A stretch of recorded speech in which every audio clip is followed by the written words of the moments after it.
Yo, I am fired up. We got no background. What is this? What kind of weird ass shit is this? Welcome to Wire2Wire Sports Podcast. Cottrell is blurry. Shalley's not here. He's having camera issues. And I don't care. This is the most fun night of the year. I am the NFL genius, Gene Walzak. And to my left, I got Kent State's own, Cleveland's own, college Cottrell. Gene. Why how you so doing blurry, tonight? bro? I'm blurry? Yeah, your internet needs to catch up, bro. Y'all need to stop using Walmart internet. I'm sorry. Tell Columbus to bring in the fiber optics, and then I'll be good to go. You could move. We don't need to deal with this weird stuff. Shally ain't got no camera. He's not even on the radio. It's not even a radio. I don't know what the hell I'm talking about. I'm ready to rock and roll tonight. I'm fired up. We got our bracketology. We're going to go through the entire bracket so you don't have to. And by the way, we're going to be wrong because we're always wrong. And because the bracket's always nuts. Tomorrow, the first game of the day, Michigan State. They'll probably screw me over. My bracket will be dead. I'm ready to rock and roll, though. Listen, Cottrell, how do you feel tonight about college football? College basketball. Gene's so hype he can't even think straight. But I'm excited. This is a time frame where I absolutely love it. Gene, you got me into the, going somewhere every single year just to watch the games all day. So I'm ready for a long but very fun day tomorrow. Where are you going tomorrow? I haven't quite figured that out yet. I think there's this place in Columbus called Memories. I think I'm going to go there for a little bit. There's another place called the Upper Deck. Probably go there a little bit later. So just bouncing around, figuring out what are the good spots. Well, I am going to, I'll just let you know right now, I am going to Casa de Reyes. It's a new place. It's Adrian's house. And we're going to have 3 TVs set up. 3 TVs. Okay. Shally might join the show, but that's okay. We're going to get through the whole first round without Shally. And we won't have to worry about it. Guys, there's one thing I don't want to hear tonight. I really don't. I don't care I don't know who does UConn play. I don't even care who they play. Who do they play? You don't know, right? Don't tell me the best player from god-awful university. I don't care. Leave that out. Just leave that at home. If god-awful university is going to lose, I don't want to hear it. Cool? We good? Okay. All right. That's what I want to get into. My man Mo is in the chat already. I want to share this out as much as possible. We're going to go over 2 hours, too. Just letting you know. It's going to be over a 2-hour show. It's a long show tonight. But that's all right. We got NFL action. We're going to talk about the Justin Fields trade. Justin Fields being traded to the Pittsburgh Steelers for a bag of peanuts. Unsalted peanuts. We're also going to talk about the sports characters bracket, the hot corner, third base. You ready to rock and roll? Absolutely. Let's get to it. Load it up. My man Brett's already in the chat. UConn Stetson, right? Who's Stetson's best player? Cottrell knows. No clue. Stetson's best player. Let's talk about Stetson. No, I'm not talking about Stetson. UConn wins. We're going to go through the whole bracket. We're going to do the 3 thing. This is exactly what we're going to do, right? We're going to vote. It can never be tied because there's 3 of us. Shally will eventually be here. Hope to God we don't tie on one before Shally gets actually on the show. But I think we can be safe to say UConn is going to win the first round against Stetson. Would Stetson beating UConn be the biggest upset in NCAA basketball history? Yeah, considering that this is their first time ever in the tournament, I would 100% say has to be the biggest upset ever. If that where is Stetson located? Stetson is in Florida. It's in Florida. Okay. Well, there you go. Countries. That's all the Stetson talk of the night. UConn's advancing. Okay. Sorry, Chow. You got voted out there. All right. See, this one, I don't know. I don't think we should split on this one either. The Owls are back. FAU. The Owls, baby. I picked them to be in my Final Four. They're probably not going to be in my Final Four. The FAU Owls from last year, stud group, returned all starters. They're back. They've been in a tournament before. They're ready. They're battle tested. They're beating Northwestern. I agree. I have FAU as well. You know, we talked last year at the end of the season about what teams we thought would be back, and you can talk about the performance throughout the year. They're just not being consistent. Them not being consistent, but FAU is a team that has that experience already behind them. Those guys know what it's like to play in the tournament style schedule. I think they take care of Northwestern. Okay, so we got FAU moving on. Shally, you're getting voted out early. I think we're going to run into problems here. I think we might. Guys, listen. I'll make this easy for the show. UAB has a very, very good chance of upsetting San Diego State. They play the exact same style of basketball. Defensive, press, hard. They're going to play hard. That game, listen, tell you right now, take the under. Take the under in that game. It's a 145 game. Take the under. Where's that game being played, Kitro? They are playing in, let's see. I don't have, let's see. I don't know where the over-under is. I don't know what the over-under is in that game. The over-under is at 134.5. Under. Take the under. What up, though? My man, Sim. They're playing in Washington. Yeah, in Spokane? Yep. 10:45 in the morning? Yeah, well, 145, yeah. 10:45 in the morning? Yep. No, sir. Under. It's going way under. San Diego State for the W. I think UAB can win this game. Wherever you choose to go, I'll go. I mean, I have San Diego State here. Can UAB win this game? I mean, I think it's possible. I think San Diego State is a team, though, that you talk about them playing very similar. I think San Diego State just does that game plan a little bit better. So I got San Diego State moving on here, and I think they got the best player in the game as well. So I like San Diego State. I'm gonna tell you something right now. At the end of this, at the end of the bracket we pick, I will give you a 16 parlay that will turn $100 into $100,000, and it can hit. Okay, UAB is one of those legs. Okay, I mean, hey, we're gonna get into it. You know, we got a lot to go over, but I do like some upsets coming up here, so that's good to know. I love the way Yale plays basketball. Very smart. I can't have them beating Auburn. Auburn's just a better team. They're more athletic. This reminds me of, what did Yale play Arkansas last year? And it was like one of those games where Arkansas was getting beat for most of the game, and then Arkansas athleticism just took over down the stretch, and they ended up pulling away in the game. I see the same thing happening. Yale is going to play very smart ball. They're going to get good shots early, but eventually Auburn's athleticism will beat Yale. I have no doubt in my mind on this one. I think, look, 4-13s have been really weird, really ugly. I don't think this will be an ugly game. I think Auburn will eventually win this game. I'm not saying they're going to cover any spreads or they're going to blow them out. Yale's a very smart team, very sound group, but I'm going Auburn here.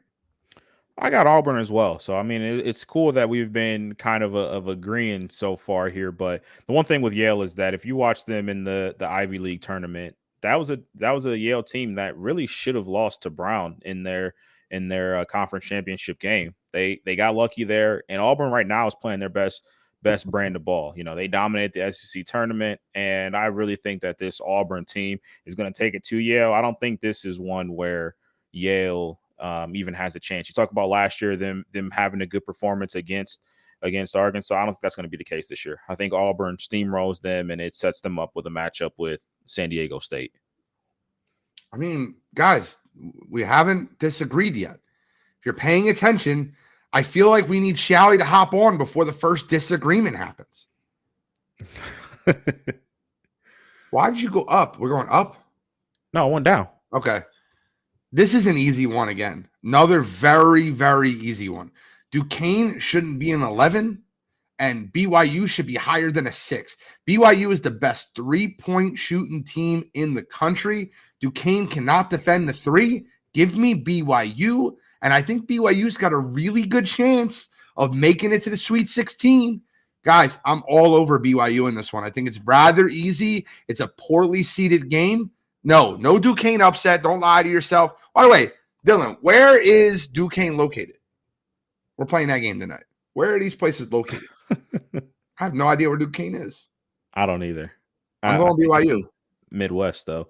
But I'm also going BYU here. I disagree with the premise that Duquesne shouldn't be in 11. I think they are right around that line. I think BYU though is the team that is, I say, questionable. I think they could have been potentially a 5 in this tournament here, but Duquesne was a team that really came out of nowhere in that A-10 tournament. You know, in the A-10, Dayton had pretty much dominated all year, and Duquesne did what they had to do and, you know, took care of business there. But I'm ultimately rolling with BYU.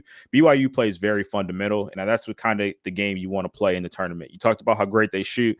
I think they're going to be consistently able to get to their spots in that game, and I think they take care of business. BYU. All right, so we're perfect so far. Perfect. We're gonna stay perfect. Hold on. Let me just say, hold on for a second here. Morehead State is a scary 14. If you want to sprinkle a little on the money line to protect your money, Morehead State is a scary 14. Listen to me. Morehead State is scary. I got Illinois, though.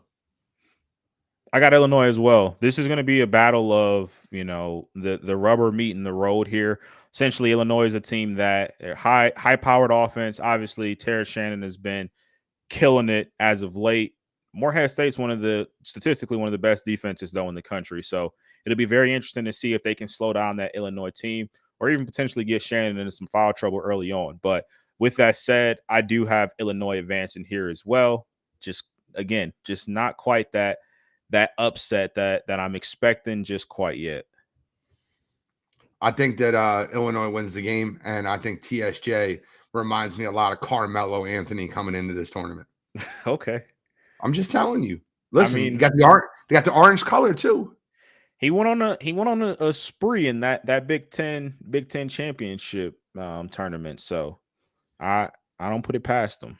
I got an upset on this one. And we might need Shally to break this one. Because if you got Wazoo, I do not have Wazoo. I got the men of Drake.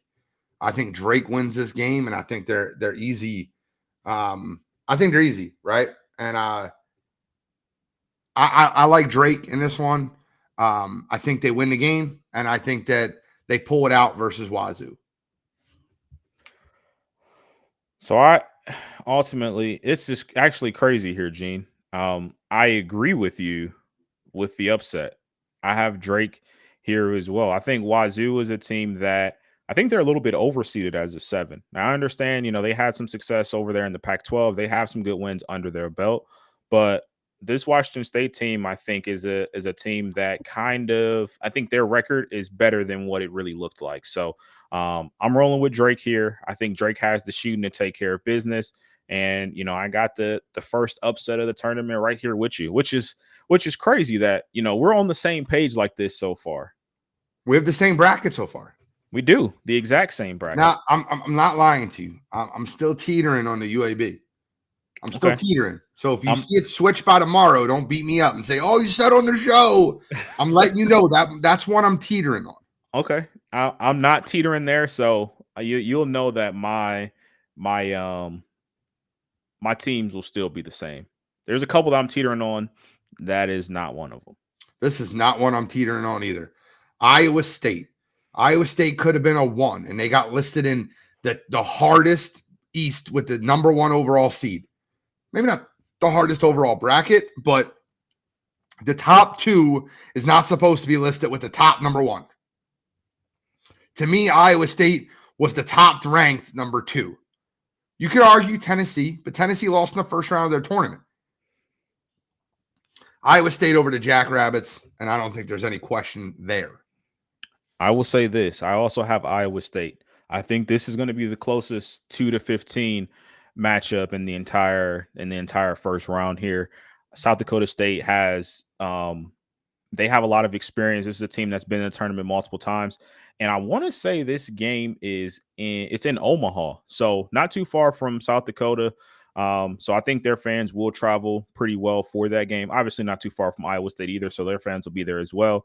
But ultimately, I have Iowa State. I think they're the much better team here, but South Dakota State's experience plus the talent that they have on that team, I think they will be able to hang around and, put a little upset alert on Iowa State.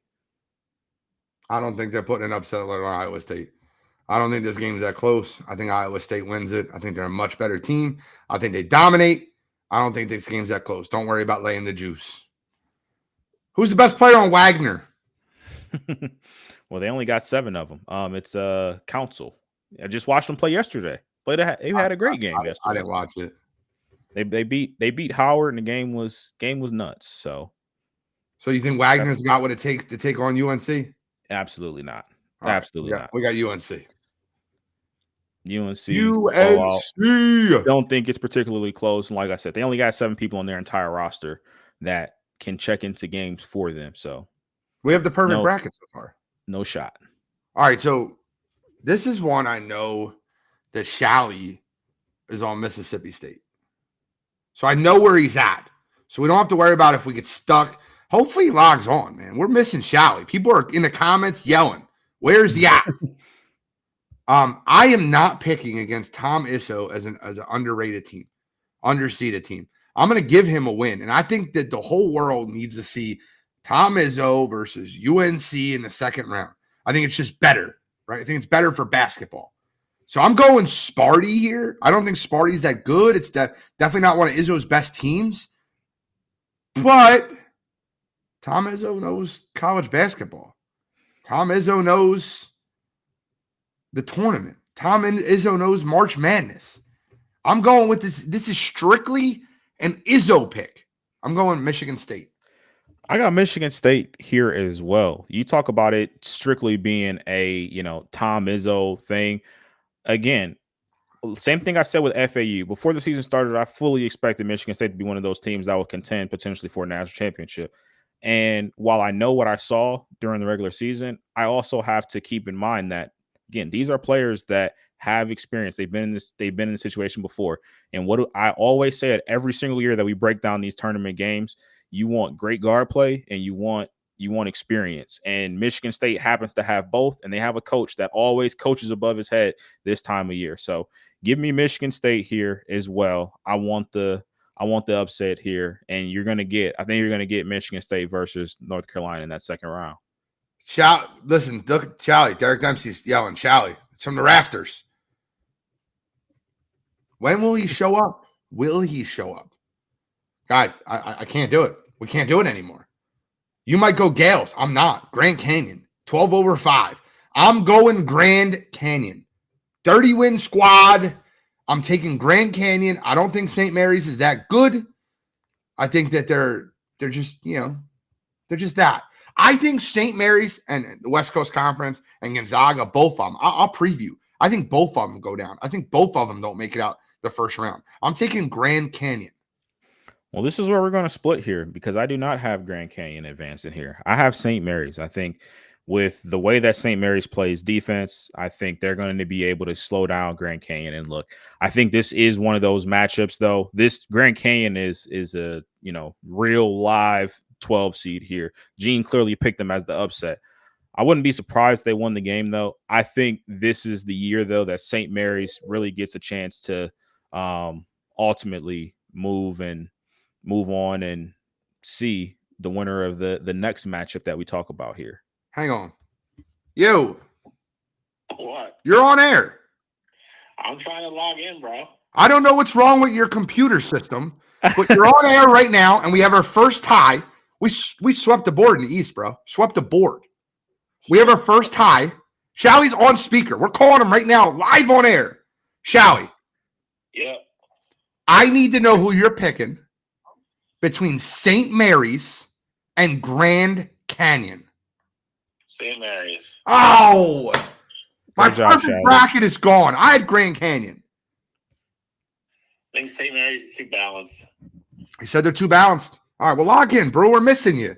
We're going through this bracket without you. What's going on?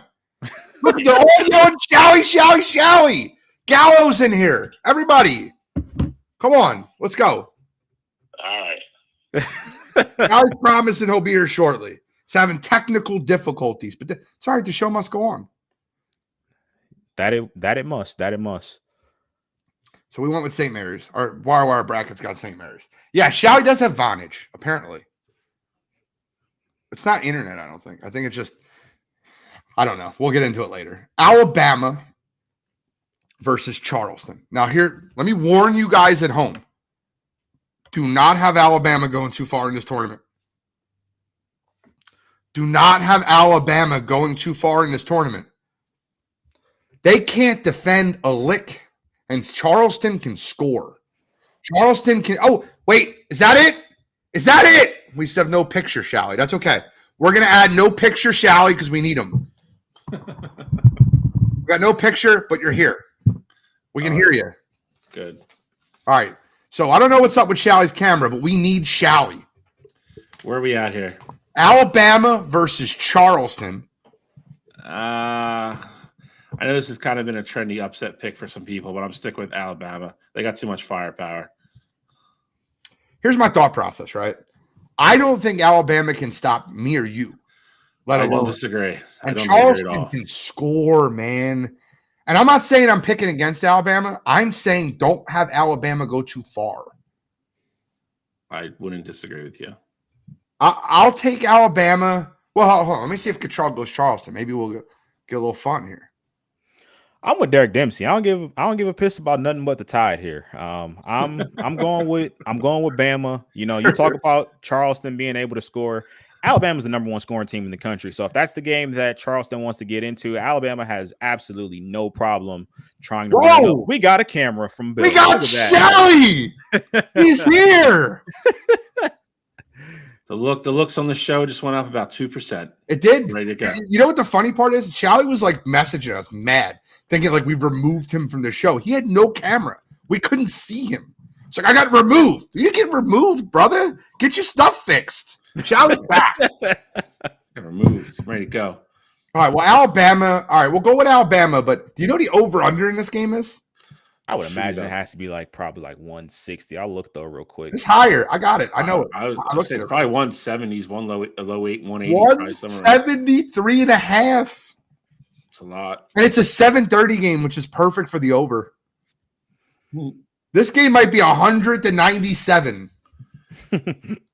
Yo, Charleston could score. Moment might be a little bright though for those College of Charleston guys, but yeah, I mean that's a great point because you got to remember most of these guys for Alabama were there last year too with the Brandon Miller squad. So, yeah, I know a lot of people are kind of getting high on it and taking it, but I'm sticking with Alabama here. I think they just have too much talent.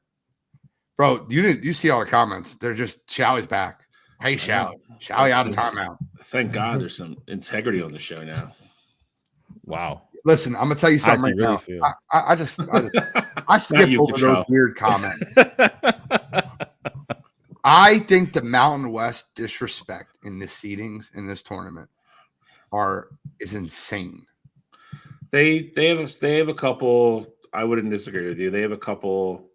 I think it's crazy that they kind of got underseeded, and there's other conferences that I think you can make an argument got overseeded. ACC, yep.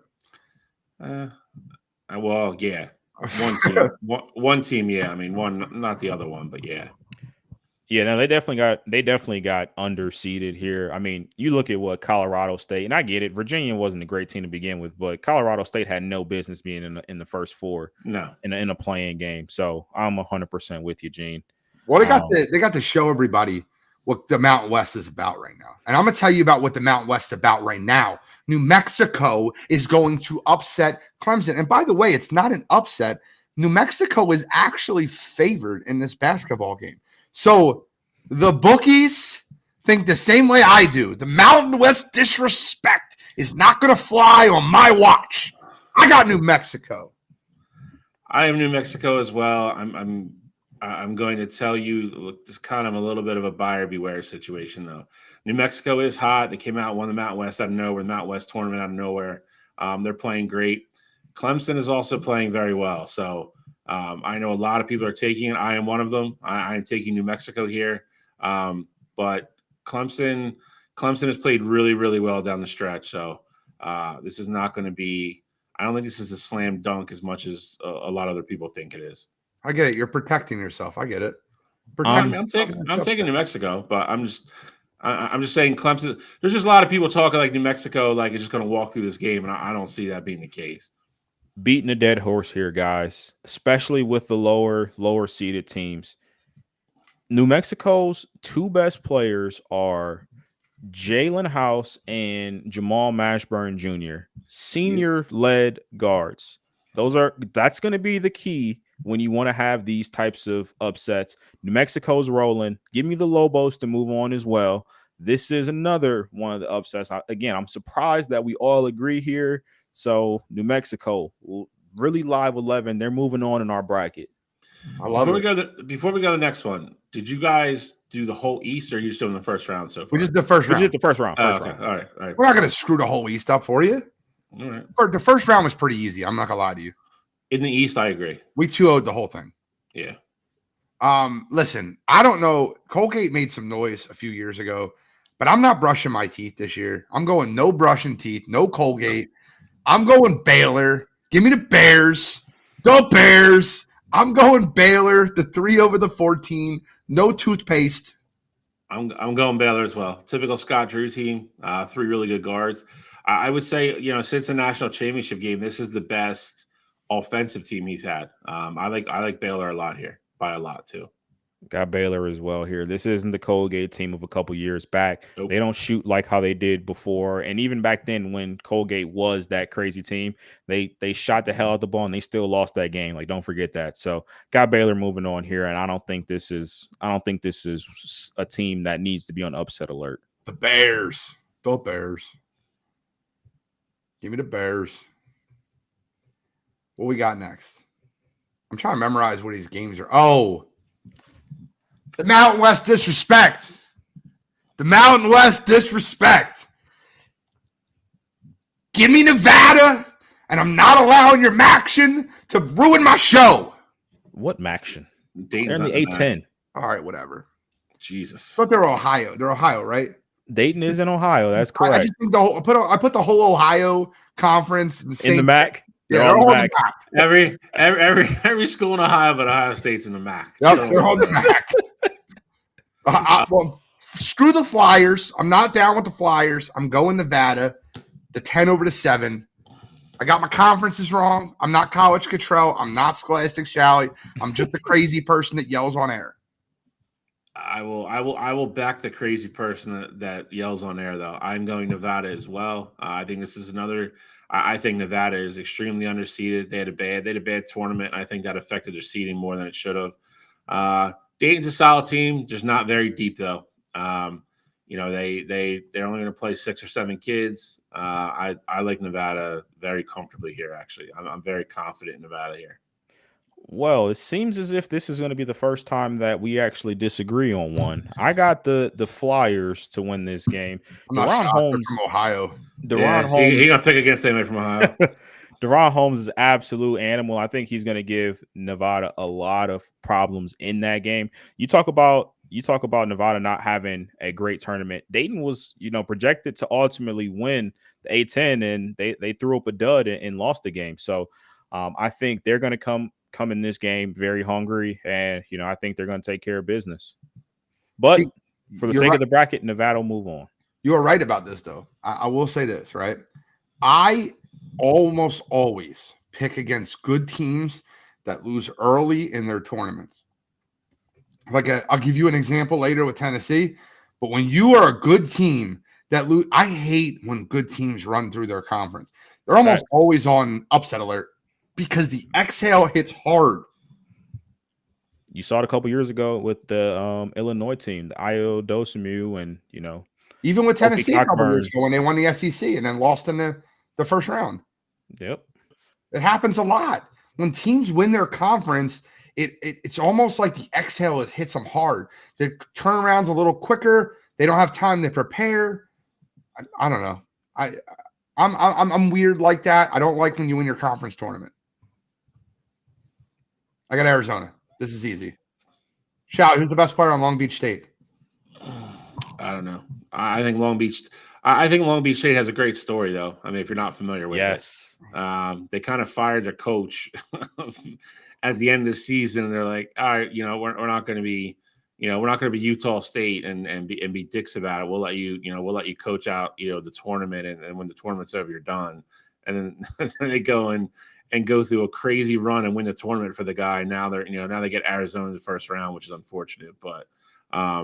Long Beach State's a pretty cool story, but Arizona is just, Caleb Love and company. It's just going to be way too much here. So I think Long Beach State comes out and keeps us close for like 10 minutes, and then I think everybody gets comfortable, and then I think it gets kind of ugly. Yeah, I got Arizona. I got Arizona here too. Arizona's a team that has so much to prove. They keep getting bounced early in these tournaments. I think last year it was Princeton that knocked them out, or a couple years ago it was Princeton. I think they got a lot to prove here, and they take care of business against this Long Beach State team that I think just really went on a magical run, like Bill alluded to. Houston. Thank you. Yeah, I'm not going to dwell on this. This is going to be Houston. I don't know what the spread is. I would tell you, I would probably take Houston in the points. I got Houston as well. Don't really think this is much of a debate here. We'll talk about Houston more a little bit later. Can I tell you one thing that I think has to change, though? I think if you win your conference tournament, absolutely, you should be in. I don't think you should play in I don't think you should play in a play-in game. I hate that. I agree. I'll argue against it. I wasn't really looking for an argument, but I want to argue against it. I think you can still seed them 16. I'm not saying they need to be seeded any better, but if you go out and win the thing that guarantees you to get in, you shouldn't have to play in a playing game. Can I answer now? Sure. I think teams like Longwood and teams that have to win their conference tourney and then get a play-in game would prefer to get a play-in game because they get a showcase for their talent on prime time to be able to play a team that's looked at as seeded very much like them.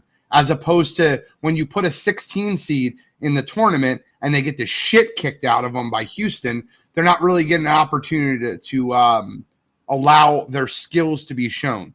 There's some cases, like if you win a bigger conference, then maybe I agree with you. But in a situation where if you win a lower conference that most people don't know who you are, I think they would want to be playing in a tournament like that to be able to showcase.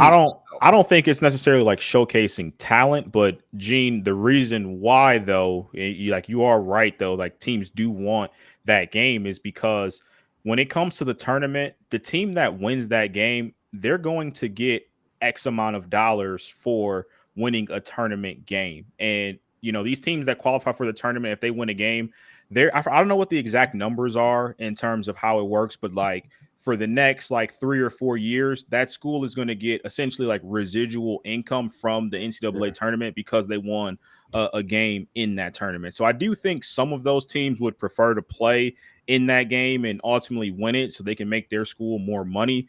But on the flip side of that, though, I do also agree, you shouldn't have to, a team like Howard, they won their regular season tournament and now they're already back at home and the tournament hasn't even started yet because they lost. But would you rather them lost a great game that they played last night or rather them get the shit kicked out of them by Houston? But they're going to get the shit kicked out of them in the second game no matter what. That's the whole point. So they get two games and they get one game. They don't have the chance to get in. A playing game is not the same as being in a tournament. This all became a money grab thing for the NCAA. That's when this started. It used to be 64 and you were in. There was 4 less at large bids, and then they did all the math and they were like, oh, we can put 2 playing games on Tuesday and Wednesday and make even more money. Again, if you win your tournament, it's supposed to be an automatic berth. That's why these conferences have them, and that's the way it used to be. And then the NCAA changed it. I don't agree, but I get it. And the NCAA changed it so they can make more money. Do I think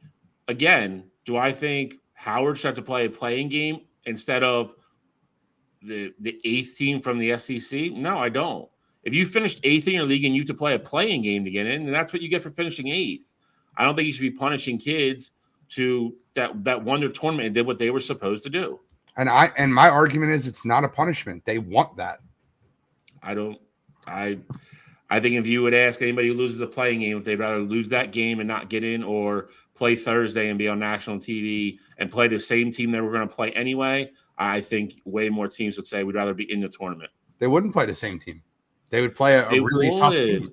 No, they wouldn't. Play a really tough team.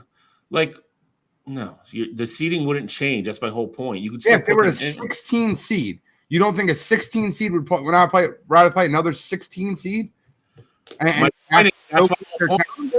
You could still give them an automatic berth, and they're still going to be the 16 seed. That's my whole point. They're going to play Houston no matter what, but at least let them get to the tournament and be in and be around all of it. Not go to some little gym and play a playing game and then not make it at all. That's my whole point.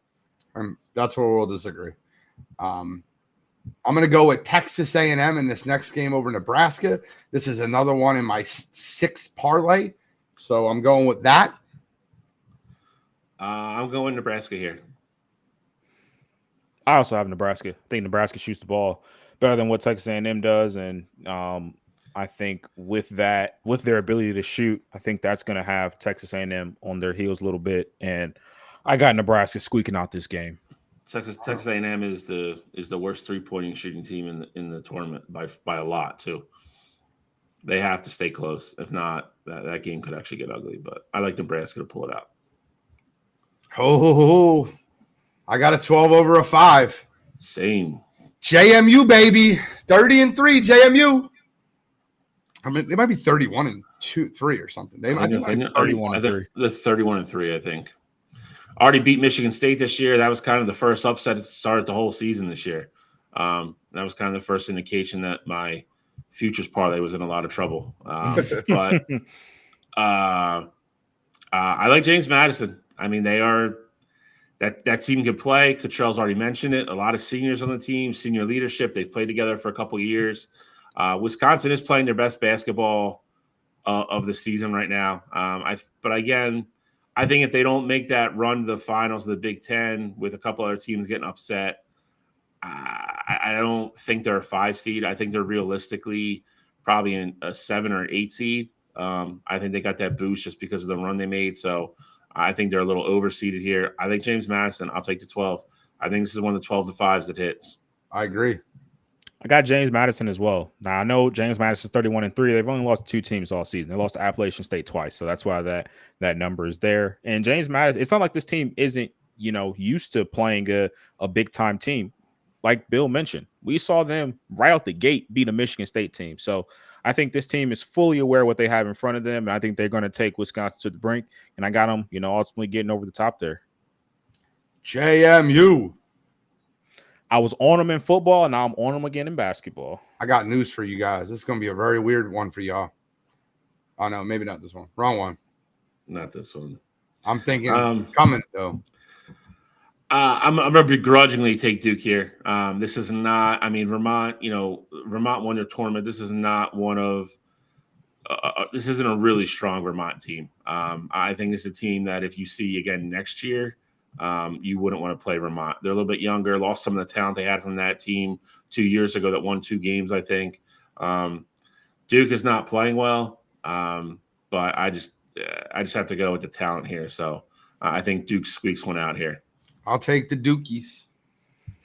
I got Duke as well. I don't think Vermont is the team that can ultimately take out this Duke team. You talk about Duke not playing well. I think the committee actually did them a favor, putting them in that 4 spot and kind of having those teams around them, just because I think matchup wise, they want to give Duke a chance here. I think if Duke's if Duke's in a different situation, maybe even different, region, I think Duke's in a lot of trouble here, but I think they arguably got the weakest 13 seed in the tournament. So I like Duke here, and I don't think it's going to be a close game at all. I'll tell you what Duke is. Duke is the Notre Dame of college basketball. That's what they are. I can't disagree with them. This is a fun one. I'll digress. I'm gonna go Tex. I'm gonna go the Red Raiders here. I think this is a better game than I think a lot of people are projecting. I'm seeing a lot of people A lot of people are just saying, Texas Tech by like double digits. Mississippi State is battle tested. Anybody that's going to come out of the SEC this year, That's NC State. NC State, sorry, wrong one. Look at the wrong bracket. I still like Texas Tech though. I think NC State had a nice run. They always say the hardest thing to do is beat a team 3 times. They shot real well against North Carolina in the ACC final, the tournament, and knocked them off. But I like Texas Tech here. This is the XL. I am on the opposite side. Sounds like Gene's going to also go with Texas Tech here.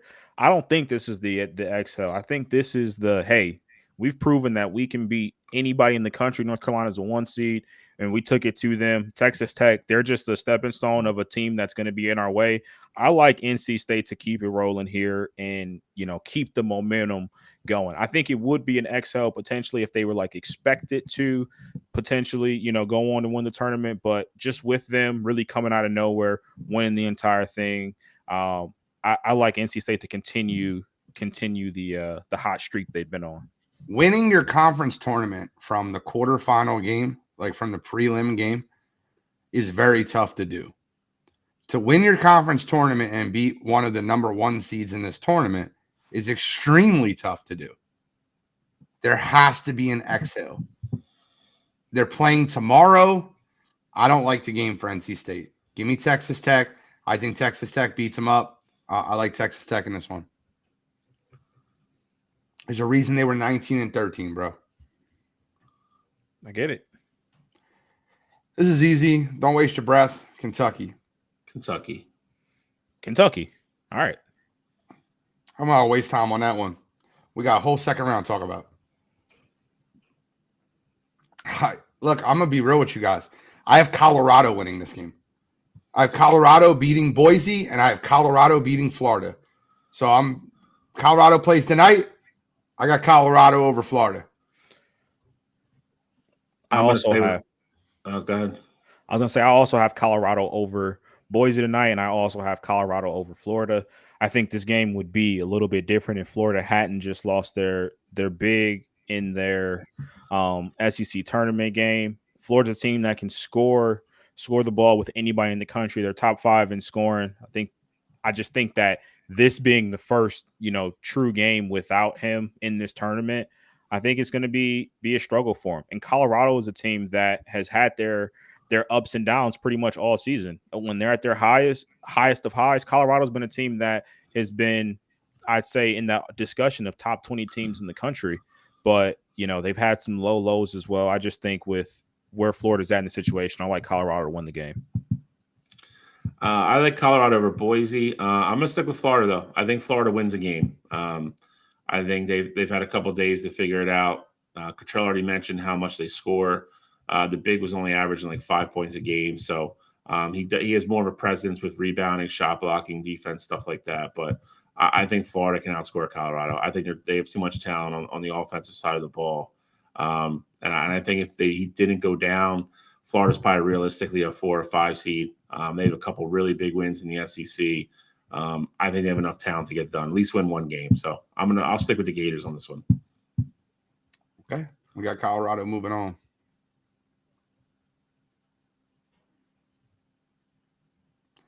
Marquette. I have no Hilltopper love here. No, I agree. I'm going with Marquette. There's not a lot of intrigue in this one per se.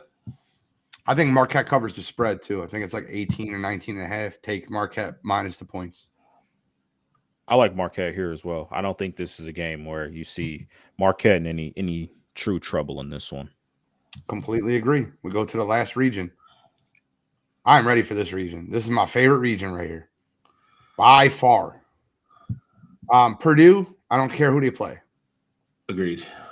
All right. So no Farley Dickinson this year? We're going with okay. Perfect. I would be okay with it, but Purdue. As early as you'll see me having Purdue exit out, you'll see why I do not care. Okay. I got Utah State, Mountain West Love. I have Utah State as well. I got TCU. Give me the Horned Frogs. Horned Frogs. But we'll have Utah State advancing. Well, yeah, that's what happens when 2 people vote for one.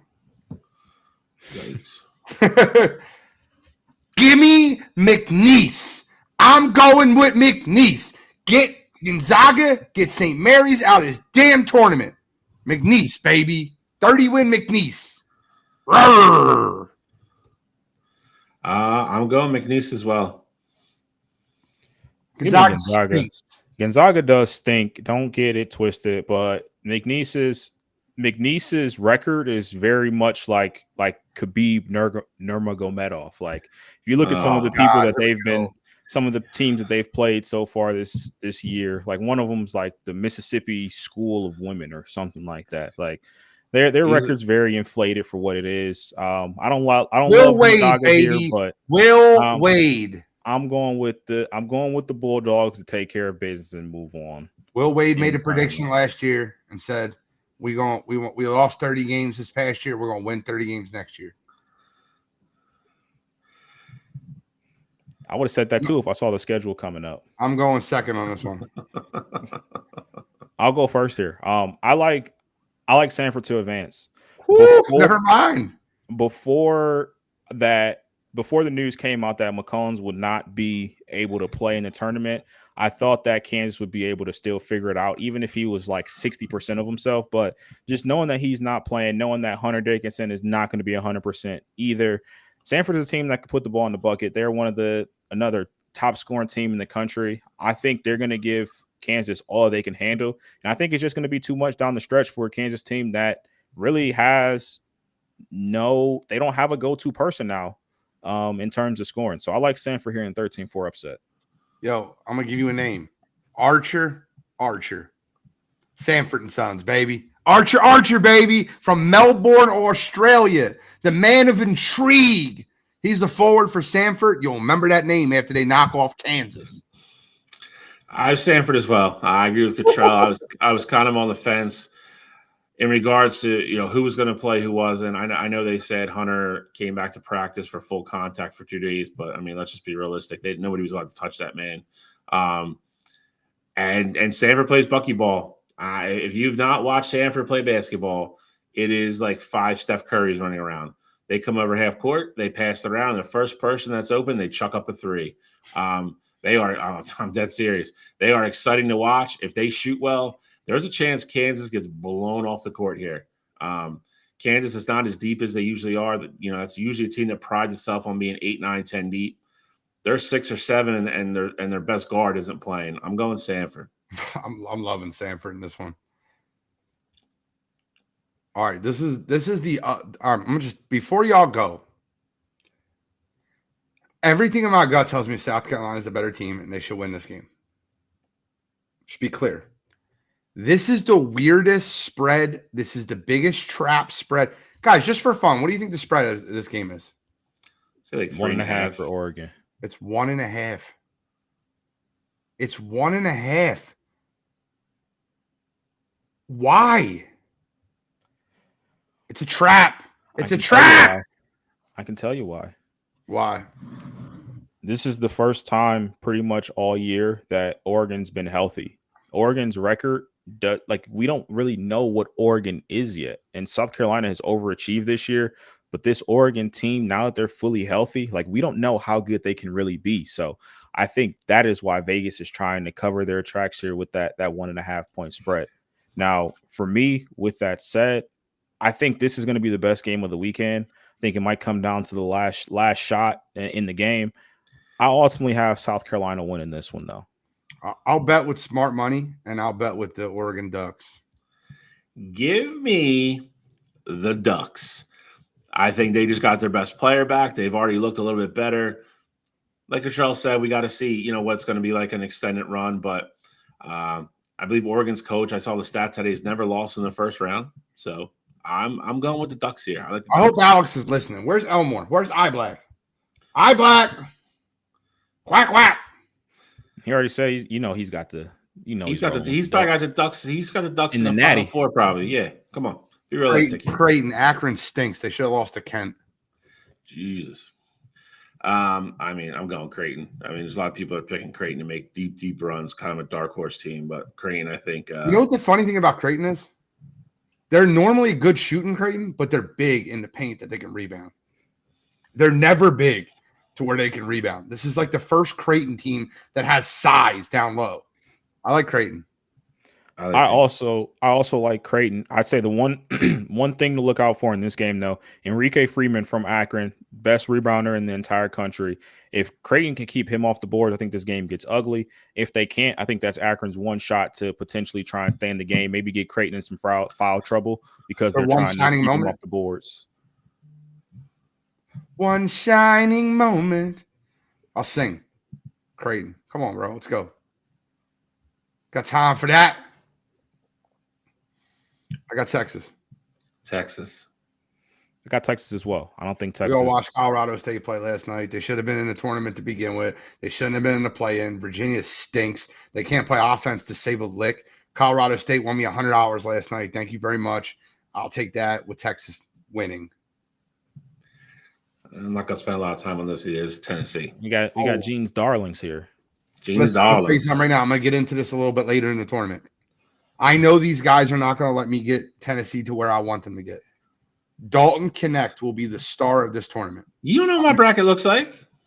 Dalton Connect will be the star of this tournament. Their top 7 players are seniors and juniors. They are a great team that won 10 straight that lost in the first round of the SEC championship game. They're very, very well coached, and they had a week off to prepare for this tournament. Tennessee is making a run. They might win it all. I got Tennessee. I also got Tennessee. Assuming Bill does as well. I'm going to tell you something right now. Florida Atlantic's got what it takes. I'm not picking them, but I'm telling you right now, UConn's the best team in the nation. There's no doubt about it. They've been the best team all year. They won the Natty last year. I'm telling you right now, the Owls have what it takes. This game will be a lot closer than people think it will be. I'm going UConn, but do not be surprised when this is a 72-66 ball game. It's a very close ball game. I got UConn. I'm going UConn as well. I think Florida Atlantic somewhere along the way. I don't know what happened. They kind of coasted through a lot of this year. They don't seem as hungry as they were last year. I know some teams are capable of flipping a switch. I think they should have done it earlier in the year because they probably wouldn't be running into UConn in the second round if they did. It's fair. But that being said, I'm going UConn. I do think it's a closer game, like Gene said. I don't think it's a blowout by any means, but I like UConn. I'll be very afraid.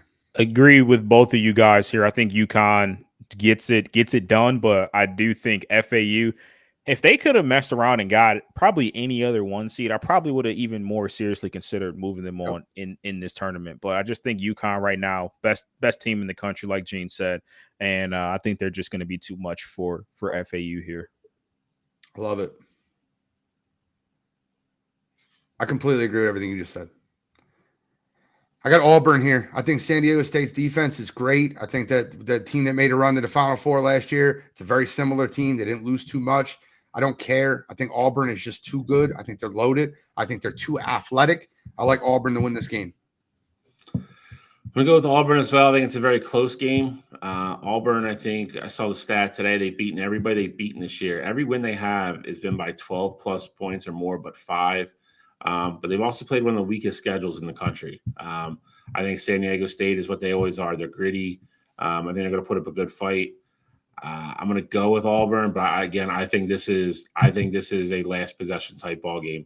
I think somebody's going to have a shot to win the game at the end. Either they make it or they don't. But I'm going to go Auburn. I think it's that type of game. I am rolling with Auburn as well here. I don't think this game is necessarily, relatively close here. I think Auburn takes care of business against the San Diego State team. Auburn is playing great basketball right now. They had it rolling. Obviously, won the SEC tournament. I think they're going to keep that rolling against this San Diego State team that's kind of been hot and cold at times. When Auburn's dominant, like Bill said, they are one of those teams that can blow you off the court. We saw them do it time and time again in the SEC. One team that comes to mind specifically is South Carolina. So I got Auburn winning here, and I don't necessarily think it's close. Zach, we're going to get to that. I promise. We're getting to Purdue, and we'll talk about whether we think they have a legitimate threat to win. Short answer for me is yes. I think they have a chance to win. I think they're legit. I just don't think they're going. I'm not picking them. That's fair. Agreed. Same. I'm going with the upset here. I'm going with BYU. Illinois is ranked 132nd in college basketball at defending the three-point line. BYU is the number 1 team in the country at shooting the three ball. I got BYU upsetting Illinois here. I love them in this matchup. So I guess I'll go second here. I like Illinois here. You talk about BYU and how well they shoot the ball.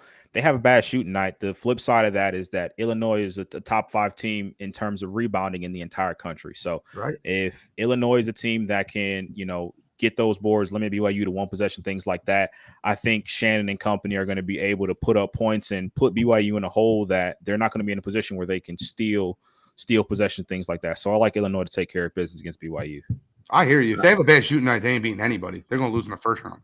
They live and die by that three ball. But I think this is the game in which you have a team that just shoots the lights out versus a team that cannot defend the three ball.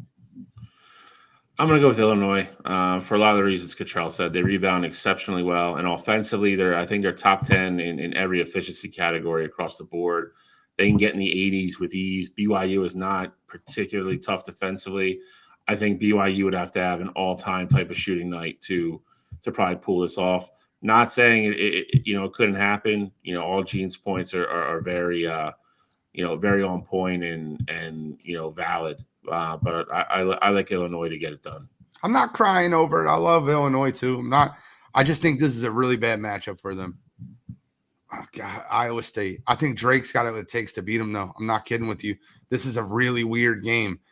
Drake is a very good basketball team. They are underrated. They are underseeded. You don't know where they're from, and you don't know who they are. And I'm telling you right now, they're a good basketball team. I'm going Iowa State here, and I'm going to stop going first. I keep doing that because I see it and I get excited. I'm really excited, so I apologize to everybody out there. I keep going first, but I'm going Iowa State here. I'm agreeing with you. I'm going with Iowa State. I do agree. Drake Bulldogs are very, very good. I think this is a lower scoring game. I think it's a very close game. Missouri Valley champions. Drake they're again another experienced team. They've won, I think, the Missouri Valley 2 of the last 3 years. They've been in the tournament. The spotlight is not going to be too big for them. Iowa State's just kind of a different animal this year. There's a lot of people that thought they were deserving of being the fourth 1 seed. They are very good defensively. The only team that's better than them defensively across the board in the country is Houston, and they're coming off absolutely destroying Houston. They are playing their best basketball right now at the right time. I like Iowa State here to advance. I like Iowa State here as well. And, I think when you want matchups like these to go the underdog's way, you're going to have to force some turnovers. And what Iowa State does exceptionally well, besides just playing defense, is they don't turn the ball over. In terms of their turnover ratio, they're second in the country right now. And I just think Iowa State is a team that isn't going to give Drake a chance to potentially beat them. So I think Iowa State takes care of business. And I don't think Iowa State's on upset alert here in this round. I don't see it being that close, maybe within 10, but I don't see it being full-fledged upset alert for Iowa State. Guys, I'm going to take a second to pause right here to throw Iowa State in. If you haven't got a bracket yet, get a damn bracket. It's $10 friggin'. Send $10 to Wire2Wire Sports Pod on Venmo and get a damn bracket. Get in the contest. We're going to give away AirPod Pro 2nd Gen or something of that value. If you have a pair of AirPod Pros, we'll get you something else, man. Whatever you guys want. All you have to do is be subscribed on YouTube and download a few episodes. But let's go, man. Buy some brackets. We only got like 25 people in the group right now. I want to get that number up to 50 by tip-off tomorrow. Y'all can do it. Thank you. Somebody go first. I got to shut up. All right. So I'll go first here.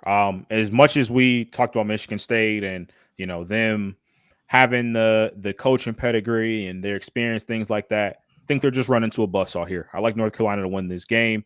I think they don't have anybody to really take care of Armando Bacot in this game. And I think North Carolina really just kind of, plays bully ball and kind of just steams through this Michigan State team. I agree. I think this has been a very underachieving Michigan State team all year. We've already mentioned, they got beat on their home court, pretty soundly by James Madison to start the year. And it's been an up and down roller coaster, since then. North Carolina's too good offensively. And I don't think a lot of people realize how really good they are defensively. I wouldn't be surprised if this game gets a little bit out of hand. I like North Carolina. I think North Carolina blows them out. Don't think it's close. I think this might be one of the biggest blowouts of the second round.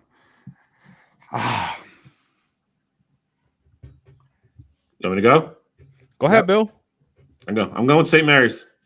I think this is where Alabama's complete and utter lack of effort on the defensive end catches up with them here.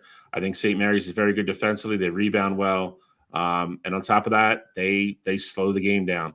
This is not a game where Alabama's going to be able to run up and down the court, and I think that hurts them. It's going to lessen their possessions. I think it's going to really bring down their offensive output, and St. Mary's is going to score. So I like St. Mary's with the minor upset here. I was the exact opposite on the first 2 rounds for these 2 games. I'll take Alabama in this one. I think Alabama wins the game. I don't think St. Mary's is here, though. I have Alabama moving on as well. And again, this is a matchup. Rubber has to meet the road here. St. Mary's is number 2 in terms of points given up this year. Alabama is the leading point scoring team in the entire country. So something has to give here. If either team is above 65, Alabama for sure wins this basketball game. I just think Alabama has way too much scoring and not be there. So I like Alabama to take care of business against St. Mary's. Love it, Zach. Appreciate you, dog. All right. An upset. One of the upset teams moving on. I'm going with Baylor. I'm actually kind of a lot higher on this Baylor team than I have been in a couple of years, probably since their national championship team. Like I said, still built around defense and running that 3-guard system that Scott Drew likes to run. But this is a more offensive. This is one of the most offensive teams he's had ever. They can do it on both ends of the court. I knew New Mexico was the hot one. I went back and forth on this numerous times. I think Baylor's a little bit more battle tested. I'm gonna go with Baylor and those guards to get it done. I'll complete the sweep. I'll go Baylor here too. I actually am not as high on Baylor this year. I think that defensively, they aren't what Scott Drew teams normally look like, but I just think they're in this position just a better team than what New Mexico is. So I like Baylor to move on. So you just discredit Chally to pick them anyway. Well, I mean, credit them later when you're picking against them, Kittrell. God damn it! I'm gonna teach this guy some couth. I'm having fun. I'm going first on this one. Arizona, easy. I'm going to go Arizona. This will be a tight ball game. This is the type of game that Arizona has lost routinely all year long. Arizona was one of my Final Four picks at the beginning of the year when we did this before college basketball started. I still love them. I've watched them enough to know Nevada's a type of team that's going to give them trouble. Again, Nevada's probably a little underseeded. Should be probably closer to a 4 or 5, maybe a 6. This will be a tight ball game. Nevada will have a lot of, almost a home court advantage, I believe. I can't remember where that game is, but I think it actually favors Nevada. But I'm going to go Arizona. I just don't agree with Gina. It's a blowout. I think it's a very tight ball game. I don't think this game's close at all. I think Arizona runs through their first 2 games. Yeah, I have Arizona running through this game as well. I don't think Nevada's going to be here. I think it's Dayton, but I think they run through. Arizona has everything it takes to make a deep turning run here. So, like Arizona to take care of business rather soundly. I don't think Nebraska should be here. I'm going to go Houston. I think Houston wins this one in a landslide. I like Houston as well. It's a horrible matchup for Nebraska for what they want to do. The guards of Houston are going to be in their face all night. I like Houston here. This is my first big upset of the tournament. I have Nebraska over Houston in my bracket. I think Houston is a team that one of these games that's going to come down to, them putting up points. And every single year in the tournament, as great as they play defensively, there's that one game where they get into foul trouble or they just catch a team that's really hot. And I think Nebraska can be that team. Love the way they shoot the ball, and I think they can get them. So I got Nebraska over Houston here. Better be there on your bracket tomorrow. In my personal bracket. Better be there on the bracket tomorrow. Don't lie. It's already locked in. All right, I got Houston. Give me JMU. I'm going JMU over Duke. Give me the Dukes over Duke. Actually, who am I picking this? I got JMU. I'll go next here since Bill's looking, but I have Duke over James Madison. Loved James Madison. I just think that Duke has, I think, too much talent. And I think that's going to show in this game. I think this is going to be a very close game, though. But I like Duke to move on. I just checked, and unfortunately, I have the Blue Devils as well. I think this is the benefit of them having a softer bracket than they should. But I think Duke ekes one out here. I'll be rooting for James Madison. I'll be rooting for him. Trust me. I'm not saying they're soft, but Duke shouldn't be. This is where Duke should be seated. I'll put it that way. Don't do it. Sorry, bother me. You'll see JMU is one of my upsets in my Sweet 16. I'm going with Kentucky here in a very good ball game. But I'll go Kentucky. They have too much scoring, too much talent on the offensive end of the floor. I will go with that. So Calipari's finally getting in their heads about playing a little bit of defense here and there, and they're kind of starting to look like a really big buzzsaw. So I'm going to go with Kentucky. I'll go Kentucky also.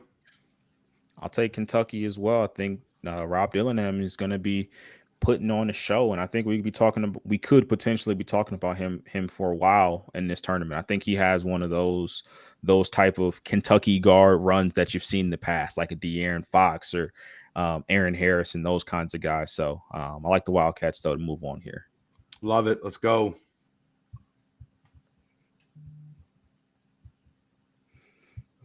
All right, everybody's being quiet here. I guess I'll go first here. Give me another upset. I think this is the region that gets crazy. I like Colorado over Marquette. I think Marquette is a team that, for me at least, they haven't proven to me that they can be a consistent team to go on and take care of their business. And I think a Colorado team that they see in the second round will be very game for them. So I like Colorado to move on. I'll take Shaka. Give me Marquette. Shaka Smart finally gets it done in the tournament. Unlike what he did to me a few years ago with Texas. That was one of the worst losses of my life. When Abilene Christian beat Texas, cost me $5,500. It's not a great day at Chickies. I'm going Marquette and Shaka as well, though.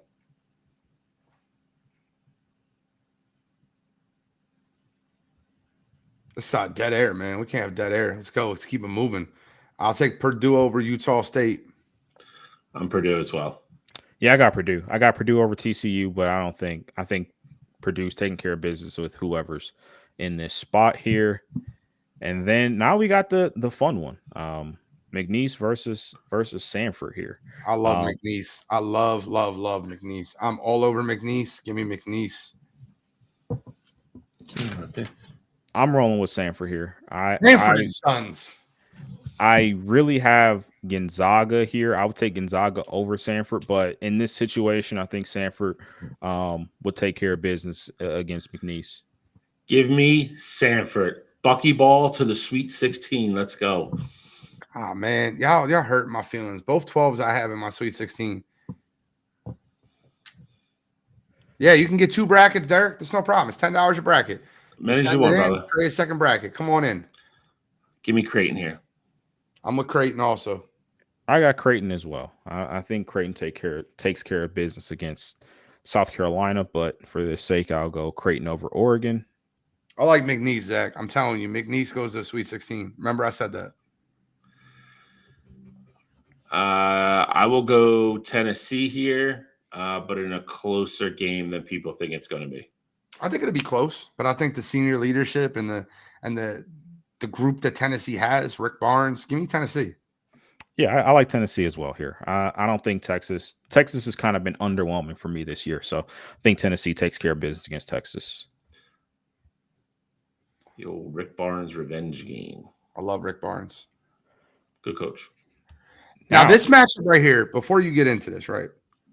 This has been played out on every single ESPN show across the board. The metrics between these two teams, the way they match up, what they do well, what they don't do well. This is like an identical copycat type matchup as far as what each one of these teams do well. I'm picking Auburn in the upset over UConn. I want that be known now because I will be picking them in my bracket. Give me Auburn.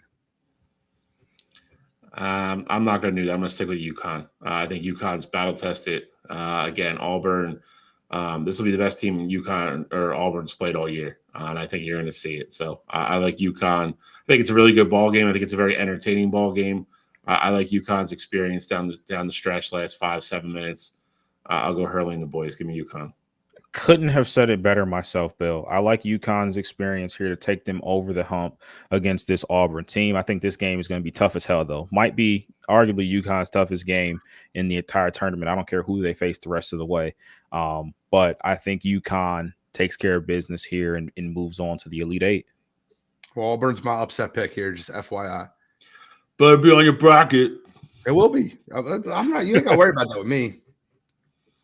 I don't think Illinois is here. I have Iowa State beating Illinois if this is the matchup. I have Iowa State regardless of who's here. So I like Iowa State to go to the Elite Eight. I have Iowa State here as well, regardless. Just think they're the better team. We are down the home stretch. Getting there. What we got next? Ooh. I think this is it. For Alabama. Alabama's defense, rubber meets road. Armando Bacot, the bigs in the inside.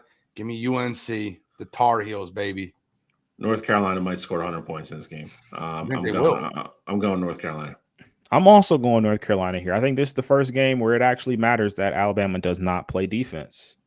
Look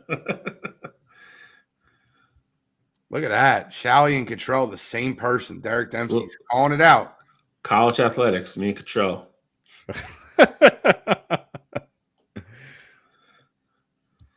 I'm very curious to see what our Final Four looks like, but I'm picking Arizona here. You know, I know last go around I told you why I didn't love Baylor, you know, throughout this year, and I think this is an opportunity where Arizona just has a better team, and you know, I think just with their experience, they're going to be able to take care of business against that Baylor team.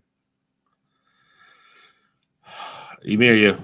I mean, if you want some dramatics, you can go for X. I'm going against my head and begrudgingly taking Arizona, even though I have flipped this pick back and forth numerous times because I do think this is a good shot where Arizona exits. But I'm going to put my faith in Caleb Love, so I'm going to go with Arizona. Leader at the point guard position. Give me Caleb Love. Give me Arizona. There's going to be no dramatics if I went second. I know you were teeter-tottering. I shit you not. I've switched that pick 4 times today. We are coming down the stretch. Guys, Duke will not be here. I promise you Duke will not be here. They're going to get upset early. JMU is taking them out. I'm going Houston here. If Houston gets Duke, they will be salivating at this beatdown that happens. I'm going Houston, and I'm going Houston by 40. I'm going by 40, but I will agree with you. This is not only is this a great matchup for Houston, it's an awful matchup for Duke for what they do and how they want to play. Those long guards are going to be out top. Filipkowski is probably going to get neutralized. Not going to say 40, but I will tell you the Blue Devils go home embarrassed after this game. Back to Cameron and their stuck-up Silver Spoon fans. I like Houston big here. Huge. I got Duke over Nebraska in this matchup, but for Jesus argument's Christ. sake here, I'm taking Houston. So you Duke in the Elite Eight? I do have Duke in the Elite You might Eight. have Duke in the Final Four. You never know. You might. It's terrible. Not my bracket. This is going to be like Cottrell's bracket last year. Gone after day one. Hey, that was everybody's bracket. It was. You ain't lying. My bracket lasted until day 2. It's the wildest thing to see. What's the max you could score? Like 1,600 points or something? Yeah, I think it was like 400. Yeah. After day 1, everybody was shrunk down to like 1,200 already. It was just crazy. But in this matchup here, though, I like Kentucky. I don't think Marquette is actually going to be here. I think Kentucky is going to take out Colorado, but again, I think with Dillingham, I think he's going to have that. He's going to be the best player on the court in this game as well. I think he's going to be able to take over and move Kentucky on to the Elite Eight. I foreshadowed this. Calipari took a little longer this year. Sometimes it's like 15, 20 games. It took him like the full 30 this year. The kids are buying in on the defensive end. They're athletic, they're big, and Kentucky can score with anybody in the country. If you didn't see that Kentucky-Alabama game, it was incredible. Give me the Wildcats in the slight upset. I think they go to the Elite Eight. I don't think it's an upset. Kentucky wins, and they'll be favored in the game.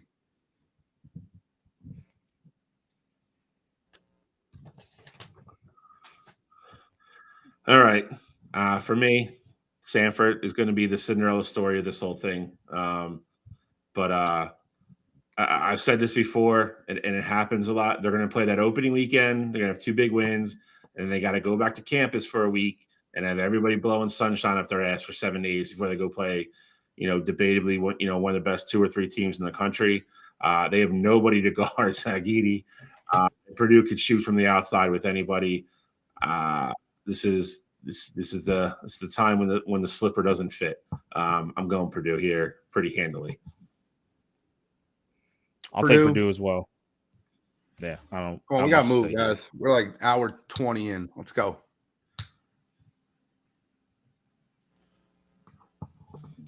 I mean, you know where I'm going. We're going to waste time here. Vowels.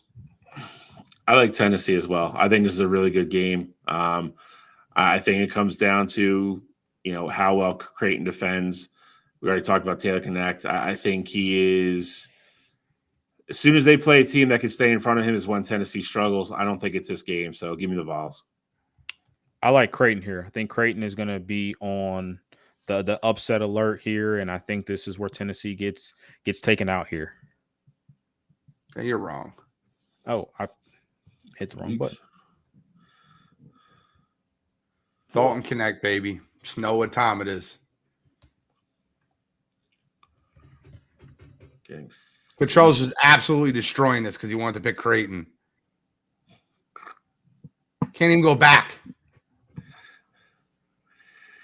Already fixed it, man. Already fixed it. Tennessee's going to let you down again, and we're going to have to hear about it in the coming weeks. I love Tennessee in that. So y'all can go. I like UConn here. I think it's a good game. I think Iowa State can play with them, offensively, but I think UConn's efficiency on the offensive side of the floor is what's going to separate this game here. I think UConn scores enough. I like UConn in a close game. If this is the matchup, I'll take UConn. I like UConn here as well. I think this is the first time you see Iowa State struggle in the entire tournament. They're a different team away from home.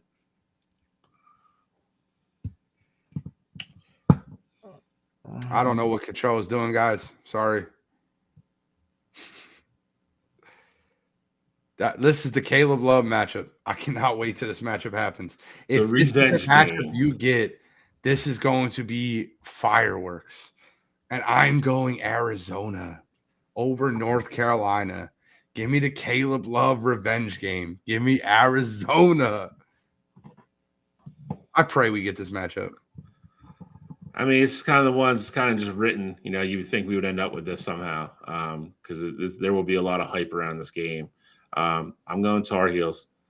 Top 10, both offensively. I think they're 12th defensively.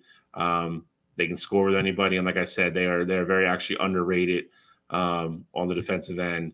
I think their bigs give Arizona a little bit of trouble. I think they'll be able to rebound against them. I just don't think Caleb Love is enough by himself. Give me the Tar Heels. I got Arizona. I think Arizona takes care of business. Caleb Love, I think this is a game you might see him drop 35 and just completely take over this ball game. So I like Arizona moving on to the Final Four and getting one seed out of there. I think everybody's going to talk about Caleb Love. I think RJ Davis has a huge game.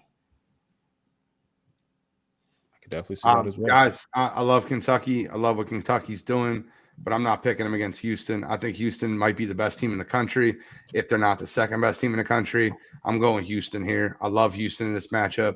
I think Calipari's team has come a long way. I think they make it to the Elite Eight. I think I think this is where they exit stage left. Give me Houston. For me, I got Kentucky moving on. I think Kentucky's going to be facing Duke here, but regardless if it's Duke, if it's Kentucky, if it's Duke or Houston, whatever, I think Rob Dillingham's best player on the court in these matchups.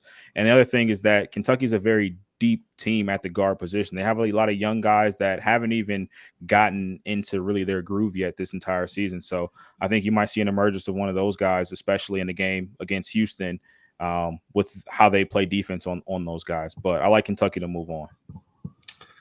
I like guard play and I like experience. I'm going Houston. I think this is where Houston plays that suffocating defense. I think they frustrate Kentucky early, and I think they win a lower scoring game. I think this is kind of Houston's kind of, I don't want to say revenge tour, but a lot of those kids on that team from last year are very hungry. I think they get past Kentucky. You guys know where I'm going here. Give me the Vols. This is the team that knocks out Zach Edey and crew. I love the Vols. Dalton Connect. Understand the name. I'm going to keep saying it every time we get to Tennessee. The Vols are taking down the Nets this year. I'm taking Purdue in this matchup. I think you got Edey there, of course, and the guy that I've been talking about the past couple weeks here, Braden Smith, is going to be the X factor for me in this ball game. I think Tennessee's going to have a great game plan, maybe even come out in some zone against Purdue. Braden Smith's going to be the guy to take over in this basketball game, and he's going to outplay your boy Connect. Before you give a pick, Shally, I want to let you know something real quick. Jonas Adu, a 6'11", 7-foot forward, 240 pounds, is going to handle a little Edey, a little Eddie. I'm telling you right now, Vols to the Final Four. Cut them down. So this is another one of the games I went back and forth on a bunch today. I mentioned it a couple minutes ago. Tennessee has struggled when they have somebody that can stay in front of Dalton Connect, religiously face guard him, disrupt his shots. I don't think Purdue has that guy. I think Zach Edey can still probably eat, and I think Tennessee can still win. Give me the Vols in the Final Four. Give me the Vols, baby. All right, so we got the Final Four, and this was my original Final Four right here. These two teams right here. I had UConn in my original Final Four before I picked Auburn. I have Arizona. I picked Arizona from as soon as the bracket came out. I love Arizona in this game. I think Arizona will beat UConn. I like them. I think they're a better team. Not a better overall team, but I think they're a better matchup for UConn. I'll take Arizona to win this game. Teams do not repeat in college basketball. Hasn't happened since the Florida Gators. No 304. I think UConn's going to get their chance. I like UConn here. I think they're too deep. I know Caleb Love's special. Again, I've seen – I just don't have faith. You know, I don't have Arizona in this game in mind, but I have North Carolina. But regardless, the situation's the same. I have UConn in the championship game. I think this is where Arizona gets a little stifled on offense. They get a little one-dimensional. I think UConn just has way too much on the offensive end. Too efficient. They pass the ball too well. Arizona struggles defensively sometimes. Give me UConn here. Well, I think this is a game where you see UConn put the focus on Caleb Love, and I got Pele Larson to have the breakout game, another senior guard for this Arizona team. I think this is a game where he's going to have to step up and make a lot of clutch buckets. I got Arizona moving on, going to the national championship game. And, Gene, the point you mentioned is probably the biggest reason. If UConn didn't win the national championship last year, I think I would be going UConn in this situation. But teams just don't repeat. It's so tough. UConn's had such a great run, you know, going through the Big East, all that stuff. I just think Arizona finally knocks them off of that high horse and gets to the national championship game. This was actually my Final Four that I bet, this exact Final Four that we have right here. I read it to Cottrell before we got on air. This Final Four, I put $100 on to win $67,000 if this exact Final Four happens. That's not right. I don't know why I just said that. It's like $26,000. I apologize. But Houston versus Tennessee is a matchup that I'm dreading, right? I don't know who wins this game. Whoever wins this game, I'm picking to win the national championship. I think it's going to be a great basketball game. I've been back and forth for the sake of the show and for the sake of the fact that I keep saying Dalton Connect, I'm going to pick Tennessee. I'll leave it in the hands of the two other guys here.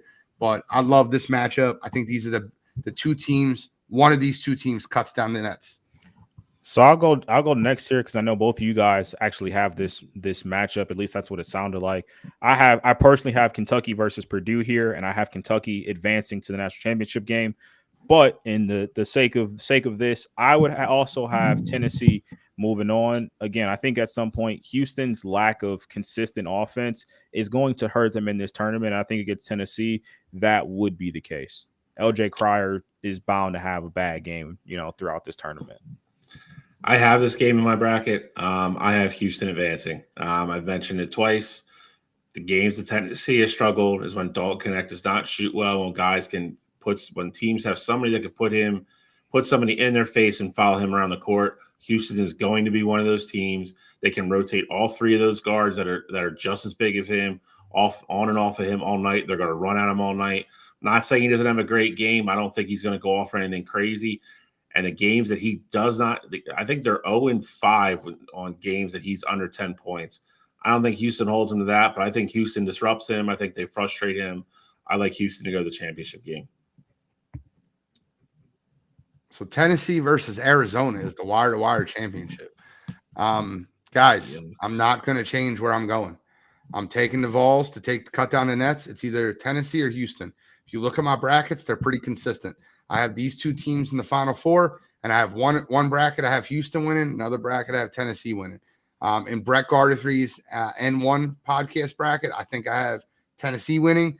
In the Wire2Wire bracket, I think I have Houston winning. But either way, I got the Vols over Arizona here. For me, I feel like this is a storybook ending here. The game's getting played in Glendale, Arizona. I think it's primed for the Wildcats to take care of business and what is essentially going to be a pseudo home game for them. So in my bracket, you will see the Arizona Wildcats taking down the Kentucky Wildcats in the national championship. But even if Arizona and Tennessee is the matchup, I still like Arizona to ultimately get it done. In my bracket, I have UConn repeating against Houston. If I have to pick between these two, yikes.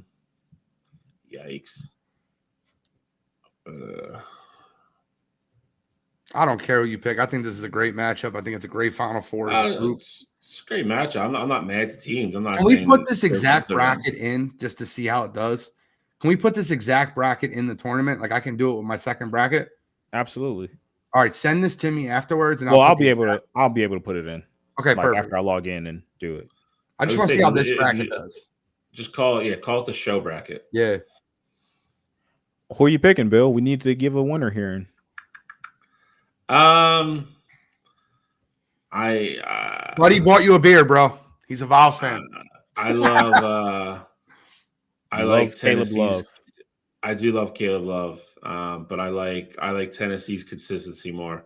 I've mentioned it a lot. I was on Arizona early, and like I said, I've watched a lot of Arizona games this year. And listen, if they get away with it, they get away with it. They're going to throw a clunker in this tournament somehow. It's going to matter if they win it or lose it. But I'll take the Vols. Let's go, baby. Go Vols. There you have it. Rick Barnes cuts down the nets. Dalton Connect. Guys, fun bracket. 90 minutes. I thought this would take an hour. You guys are right. I'm kidding. I had fun. Still like 15 viewers. Imagine that. No, listen, I'm happy with it. I'm very happy with it. I'm just messing around. But we got to move on. We'll have that bracket posted. Buy your brackets. I see all you guys listening. $10 a bracket. You can win a pair of AirPod Pro 2nd gens or something of that value. If you play in Softball America, I will pay for your entire year for one night, like a Tuesday night or a Sunday morning. That could be your pick also, if you want that instead. Whatever you want to do, we can work it out. Let us know. That's the bracket. Let's get rolling. We got to move on. Little NFL action. I want to talk about the Justin Fields trade just for a tiny bit. I won't take too much time here. Guys, this was an example of a team overvaluing their player, asking for too much, not striking when the iron was hot. And I don't believe any of the reports that are coming out that well, we had better offers, but Justin wanted to go to Pittsburgh, so we did right by him. No, bro. Ryan Poles and that Chicago organization should be sued for what they've done. I'm going to say it again. I'm going to give the whole landscape one quick time. John Fox was the coach. They drafted Mitchell Trubisky. They fired John Fox. They hired Matt Nagy. Matt Nagy was the coach. They drafted Justin Fields. They fired Matt Nagy. They hired Matt Eberflus. Matt Eberflus is the coach. They're going to draft Caleb Williams in his final year, and they're going to fire Matt Eberflus and once again not marry the coach to the quarterback. It is an absolute joke. It's a fraud show up there in Chicago. I will root for them to lose as long as that Ryan Poles and that awful ownership group is involved with Chicago. I hate what they did to Justin Fields. I think it should be a crime. I cannot wait till the kid gets a shot in a real organization and see what he can do. I think he eventually succeeds. Russell Wilson is the starting quarterback for the Pittsburgh Steelers. I think he's better already. Now, granted, Russell Wilson's owed $38 million from the Broncos. The Steelers are only paying him $1.5 million. Both of these quarterbacks are playing on contract years. I like Justin Fields to take the job from him. I think Fields is worth way more than a 6th-round pick or even a 4th if he starts. It's embarrassing what Chicago did to him. Yeah, I mean, I said it right when the news broke.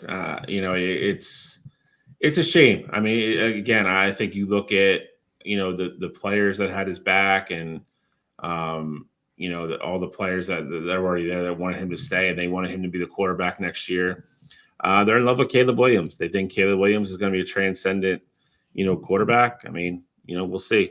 I just think I honestly don't want him to play in Pittsburgh, if I'm being honest, because I think with what's going on there at the same time, they don't have a wide receiver worth a lick. I think whoever starts under center for Pittsburgh this year is going to struggle. I hope he just takes his year, doesn't get hurt, gets out of Pittsburgh, and gets a shot to be a starter somewhere else in 2025. Because I still think his ceiling is a top 10 quarterback in the league. I really do. He's shown too many glimpses of it for me not to believe it on bad teams. I think if you put him in a good system with a coach who has any kind of clue with an offensive IQ how to call a game, with a quarterback that has his skill set, and if he has weapons on the outside, I think Justin Fields is a top 10 quarterback. I think that's his ceiling. I think that's still where he is. So feel bad for him. Hopefully, it's one of those things he could persevere from, and not get a bad attitude type thing, which I don't think he will. But, the good thing about the quarterback position is being 25, 26, you're probably really not even heading into your prime yet where, if you're running back, people think you're old. So he's still got 10, 12 years ahead of him, after this year. So I think the future's still bright for him. Hate what Chicago did. Like you said, I hope Caleb is everything that they think he's going to be. Because if not, then I think you let a really good thing go out the door for nothing. Couldn't agree more with both of you guys here. I mean, as much as I love Justin Fields as a talent, though, I understand the Bears feel like Caleb Williams is going to be, generational talent. And, from everything I've seen, I think he's going to be special. Now, with that said, though, as far as Justin Fields in Pittsburgh, I don't think that that's necessarily a great fit. They do have George Pickens. They do have a good running game. They do have, Freiermuth at tight end. But you have to also look at who they have at offensive coordinator. Arthur Smith's not a quarterback whisperer by any means. And so I think with Pittsburgh's plan to not even have just to compete, seems like they're really just trying to put him on the back burner, maybe try to sign him to like a 3-year cheaper deal and, ultimately try to get more value in the contract than what you would if, he had been a starter this season and played well, things like that. But I'm really hoping that some point throughout this process, whether it be during training camp, maybe even right after the preseason, I'm hoping Justin Fields potentially gets moved somewhere. Maybe you see like a big time starter go down or is out for a little bit, and you see Justin get a true shot to go in and, just get a real chance. Like, Gene, you mentioned it on Coffee and Sports earlier. I think the Jets not making an attempt to go get Justin Fields is malpractice. You saw how many issues you had last year by not having a backup quarterback. You still have some teams right now that don't have a quarterback at all on the roster. The Vikings not getting them. Even if you're planning to go quarterback in the draft, if you're not in the top 2, top 3, I don't get why you wouldn't give up a 6th-round pick for Justin Fields. So I'm hoping Justin gets a chance to flourish this year. I just don't see it being in Pittsburgh. I don't see that being a good fit for him. I don't think that's rough on any feathers, man. I honestly think Fields throws the ball better than Hurts, if I'm being completely honest with you. I think Hurts' intangibles help him a ton. And I think the fact that the way he runs the football and the tush push and how strong he is, but I don't think it's crazy to think you would like Justin Fields over Jalen Hurts. And maybe call me crazy, but I think Fields throws the football better than Jalen Hurts. Fields has a higher ceiling than Jalen Hurts does. Right, I don't think it's crazy. Right when we traded for Pickett, I said in numerous other group chats with people, if I could get Justin Fields for something like for what they ended up paying for him, I would have brought Justin Fields in here. Yeah. Guys, I don't want to. We can't take park a lot too long here. We're going to talk about our defensive line prospects, edge rushers. We're going to get into that, but we want to at least mention the Justin Fields trade and where it comes from. And I'm going to make it very simple. I really, truly believe that Justin Fields can be an elite quarterback in the NFL. It's got to be with the right team in the right situation. I don't think Pittsburgh's that team or that situation. But let's get into D-line prospects. We're going to give our top 5. We're going to start with my man, Bill Scholastic Shalley. All right, so I'm going to start with Brian Murphy. He's my only D tackle on my list. I know there's a couple actually really good D tackles in this draft, but it's just hard to overvalue them over edge guys, especially in the NFL. Little undersized the position, but very strong for his size. Has shown to be very elusive in the middle, can get between creases, shoot gaps. Very good against the run. Very good athlete. Kind of the leader of that Texas defense this year that led him to the college football playoff. I think he's a very good player. Probably not a round 1 guy. Probably round 2, round 3 maybe. But if you add him to an established defense already, you're going to get a very, very good player. Number 4, I have Jared Versay, Florida State. Looked like he was going to be a top 15, 16 pick last year. Decided to go back to college and stay. Still had a very good year. Still think he has a lot of things to work on. Very good athlete. Very good first step. Needs to learn to use his hands a little bit better. Probably needs to learn a little bit of versatility in his game. And I can say the same thing about my number 3 guy who's Chop Robinson. Again, super freak athlete. Not maybe as big as you want your guy, your lead edge rusher guy to be, but he's long. He's got very long arms. He struggles with letting offensive linemen get a hold of him sometimes a little too much, especially with his long arms. Be able to swim moves, bat hands away and stuff like that. That's the type of stuff he's going to have to work on at the next level. Develop a couple more moves in his repertoire. But again, his athletic prowess alone, and his quick first step is going to make him successful the next level. The Latu UCLA. This guy has shot up people's boards. He had a great year at UCLA under Chip Kelly. Go figure. But a kid that a lot of people think can be very successful at the next level. Again, has all the physical traits. I think the one thing that separates him from the other 3 is he's not only good at pass rushing, he's a little bit good. He's actually pretty good against the run playing out there. He's a very smart player. He recognizes run quick. A lot quicker than some of these other guys, which is a big benefit at the next level as well. I have him number 2. To finish this up, Dallas Turner, I think, is hands down the best guy in the draft. I don't think he is quite at like the Will Anderson Jr. level type like that, but he continues the lineage of Alabama guys, just going, high up from all these skill positions. Has all the tools, smart player, has the physical ability, good athlete. Again, I don't think he's quite Will Anderson Jr., but still very good player, a very good Alabama defense. I have number 1. Cottrell knows exactly why I'm laughing. He knows exactly why I'm laughing when you said that. I sent Cottrell my comps with my but go ahead. We'll probably mine next. No, I'm next here. Okay, cool. Because my list, for the first time that we've done these, my list actually looks very similar to both of you guys here. But my number 5 here, instead of Murphy, I have Braden Fisk from Florida State.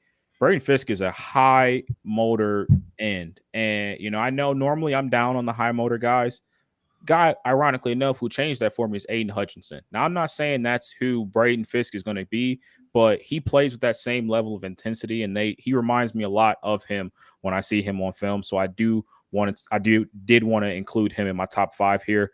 My number 4 is Jared Verse. Jared Verse is a guy, Bill already mentioned it, first round talent, could have left last year, came back, and him being on the opposite side of Braden, those guys took off this year. I think Jared Verse is a very natural pass rusher. He does a great job of getting after the quarterback. My number 3 is Chop Robinson. Again, with Chop, he is a freak athlete. The one thing that kind of, I guess, potentially could scare me is him being undersized. And, you have a lot of freak offensive linemen that could potentially wash him out in the run game. But I think when it comes to getting after the passer, he's a natural at that as well. And he is relentless, in that run game as well. And it makes it a lot easier because he is such a freak athlete. My number 2 is Layatu Latu. I think he's the most naturally gifted pass rusher in this class. Like, if you look at all of his intangibles, he is literally made to go rush the passer. He's going to get after the passer no matter what. And I love his ability to do that. But my number 1 guy in this class is Dallas Turner. And, the name that keeps getting brought up with him is Will Anderson Jr. The only difference between Dallas Turner and Will Anderson Jr. is that Will Anderson Jr. has the IQ of a 7-year vet in the NFL. Yep. Dallas Turner, in my book, is more talented than what Will was coming out, but Will's talent and like the gap between Dallas and Will, and then the gap between the IQ of Dallas and Will, that's really what's the difference here for me. So I think if Dallas goes to the right spot and can learn under the right guy, I think Dallas has, all pro potential written all over him. But even still, where he's at right now, I think he's the best pass rusher in this class. All right, guys. I did NFL comps for mine. For anybody listening at home that doesn't know all these guys, I did comps for each one of them for you guys. So Jared Verse, I have him as a David Ajabu, Kayvon Thibodeau comp. I think that he's obviously a very good edge rusher. You've seen Kayvon Thibodeau went 6th overall. David Ajabu had actually a good bounce back year this past year for Baltimore after a very, injury plagued rookie season. Jared Verse can give you that. He's that edge rush presence. And I think that you'll see a little bit of mixture of each one of those guys. Now, Byron Murphy is my D tackle on this board. I got Byron Murphy as a poor man's Jalen Carter. He's not as strong. He's not as athletic as Jalen Carter, but he's very, very good. And he's great with his arms. He's great at moving guards and moving centers off the ball. I got Byron Murphy as my number 4. My number 3, you're going to love these comparisons. I think Latu reminds me a lot of, and maybe Cottrell might not like this, but I love the Joey Bosa comp, and I really love the George Karlaftis comp. I think that he has both those comps in him. I don't think any of his measurables will tell you he'll be elite, but I think his effort, his technique, and everything that he brings to the table, everything you watch him play with UCLA, he's really absolutely shot up a lot of people's boards because he plays the game of football and knows football well. Now, let me respond to the Chop Robinson undersized. But Chop Robinson heard those critiques also. He put on 15 pounds of muscle from his sophomore to his junior year. He's now listed at 6'3", 254 pounds. The guy is a freak athlete. I comped him to Javon Curse. I think with the right coaching and the right situation around him, Chop Robinson can be an elite edge rusher. And then Dallas Turner, look, I got him listed as my poor man's Will Anderson. Yes, he might be a little bit more athletic and he might be a little bit more gifted. Will Anderson Jr. is one of the smartest defensive ends, outside linebackers I've ever seen coming out of college. Watching how he single-handedly broke down half of Georgia's plays in the SEC title game and the national championship game was impressive to me. I remember touting about how smart Will Anderson Jr. was. Dallas Turner is just lacks that intelligence, and Cottrell could not have put it better. I'm not saying he's not intelligent, but Will Anderson Jr. is like a vet in the NFL, and Dallas Turner is an athletic guy that can really work into that. Right coaching staff, right team. I think Dallas Turner can be there. That's my top 5. For sure. And I do like the Karlaftis comparison for sure. To me, I think my biggest one with Layatu is Jalen Phillips is a guy who I see a lot of, just natural pass rusher down there in Miami. But I love the comps that you gave, Gene. Appreciate that. Trying to get a little better with this college football. Keep up with you, gentlemen. Guys, we're gonna have a little bit more fun. I can't. This is the Midwest. It's a Midwest thing, y'all. We have the Midwest bracket. This Midwest bracket is loaded with talent all across the board. This is quite possibly there's so many seeds. Like Charlie Conway being a 12 is insane to me. We got a play-in game of two guys that could make a run. This is Cinderella all over. Let's start with this one. We got Bill Shawcross versus Jimmy Chitwood.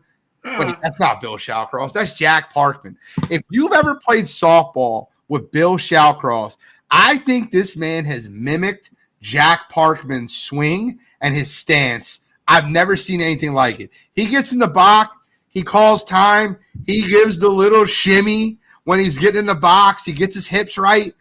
Jack Parkman is a hell of a character. He's going up against Jimmy Chitwood of Hoosiers, the best player on that Hoosiers team. I think this is a fun play-in game matchup. I'll lead it off to Shally to introduce it and talk about it a little bit more and give us our first pick. Now, Shally, if you don't pick yourself, I don't know what to tell you. All the ladies in Cleveland love it. So yeah, Jimmy Chitwood. If you haven't watched Hoosiers, number one, go watch Hoosiers. It's great basketball movie. Has trouble at home, doesn't really want to play in the team, blah blah blah. Ends up playing, ends up being their best player. Jack Parkman is the guy who starts as the Cleveland Indians catcher, hits home runs all the time. Great player, awful teammate. Kind of just pretty much of an asshole, actually. And then he gets traded to Chicago, who they end up playing in the playoffs or whatever. I think Jimmy Chitwood is kind of like the feel-good character, whereas I think Jack Parkman is the number one villain in Major League 2. I think he holds a little bit more importance to the movie. I'm going Jack Parkman. You know where I'm going here, so I don't even know why we're giving this much thought here. I got Jack Parkman as well. To go up against his teammate in the real dance here. See, I don't think this should be a 116, man. Parkman might take Ricky Wild Thing Vaughn deep. You better figure out which Rick Vaughn we're getting. Are we getting the commercials Rick Vaughn? Or are we getting the Wild Thing Rick Vaughn? Because Jack Parkman is a very live 16. I love Jack Parkman in this matchup. Definitely a live 16. Here's what it boils down to me.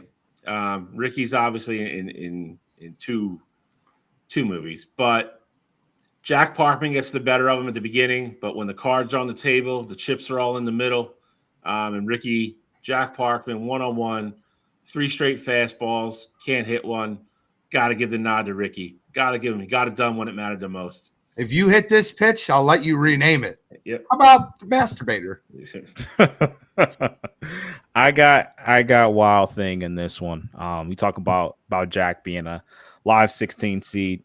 Ricky's not going home that easy. I like Ricky to move on. I think you're gonna talk about him a lot more in this bracket. I like Rick Vaughn too. I kind of foreshadowed a little bit. Jack Parkman took him deep early. First half, it was a lot closer than people expected. But we're not seeing any UMBC here. Give Jack Parkman a little vote there. Let me get a 4-1 matchup. Now, see, this is cruel. Cruel. You got the Minnesota Miracle Man, Gordon Bombay, going up against the head coach of Hoosiers, Norman Dale. Shally. It's a great matchup. Listen, this whole bracket is full of heavyweights. You want to win it, you're gonna have to win some big matchups. That's the way it's going to be. You got Gordon Bombay takes the misfits from District 5, turns them into District 5 champions, beats the almighty Hawks. Norman Dale takes a bunch of misfits. Some guys shoot underhand, don't know what the hell they're doing. Takes them to the state championship game. This is a tough one, and that's what an 8-9 should be. 8-9 should be two guys that are very close and deserve a lot of discussion and comparisons. I am damn. I'm gonna go Bombay here. I'm going Bombay. All right, Gene. I'm making you be the decision here. I got Norman Dale in the slight upset here. So I'm putting it all on you, Gene. I hate that this is on me. I picked Norman Dale as one of my best head coaches. I had him going up against Herman Boone in the coaches bracket. Gordon Bombay, such a great character. The Minnesota Miracle Man.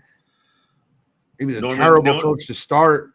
Just say Norman Dale had more talent to deal with. That's all I'm saying.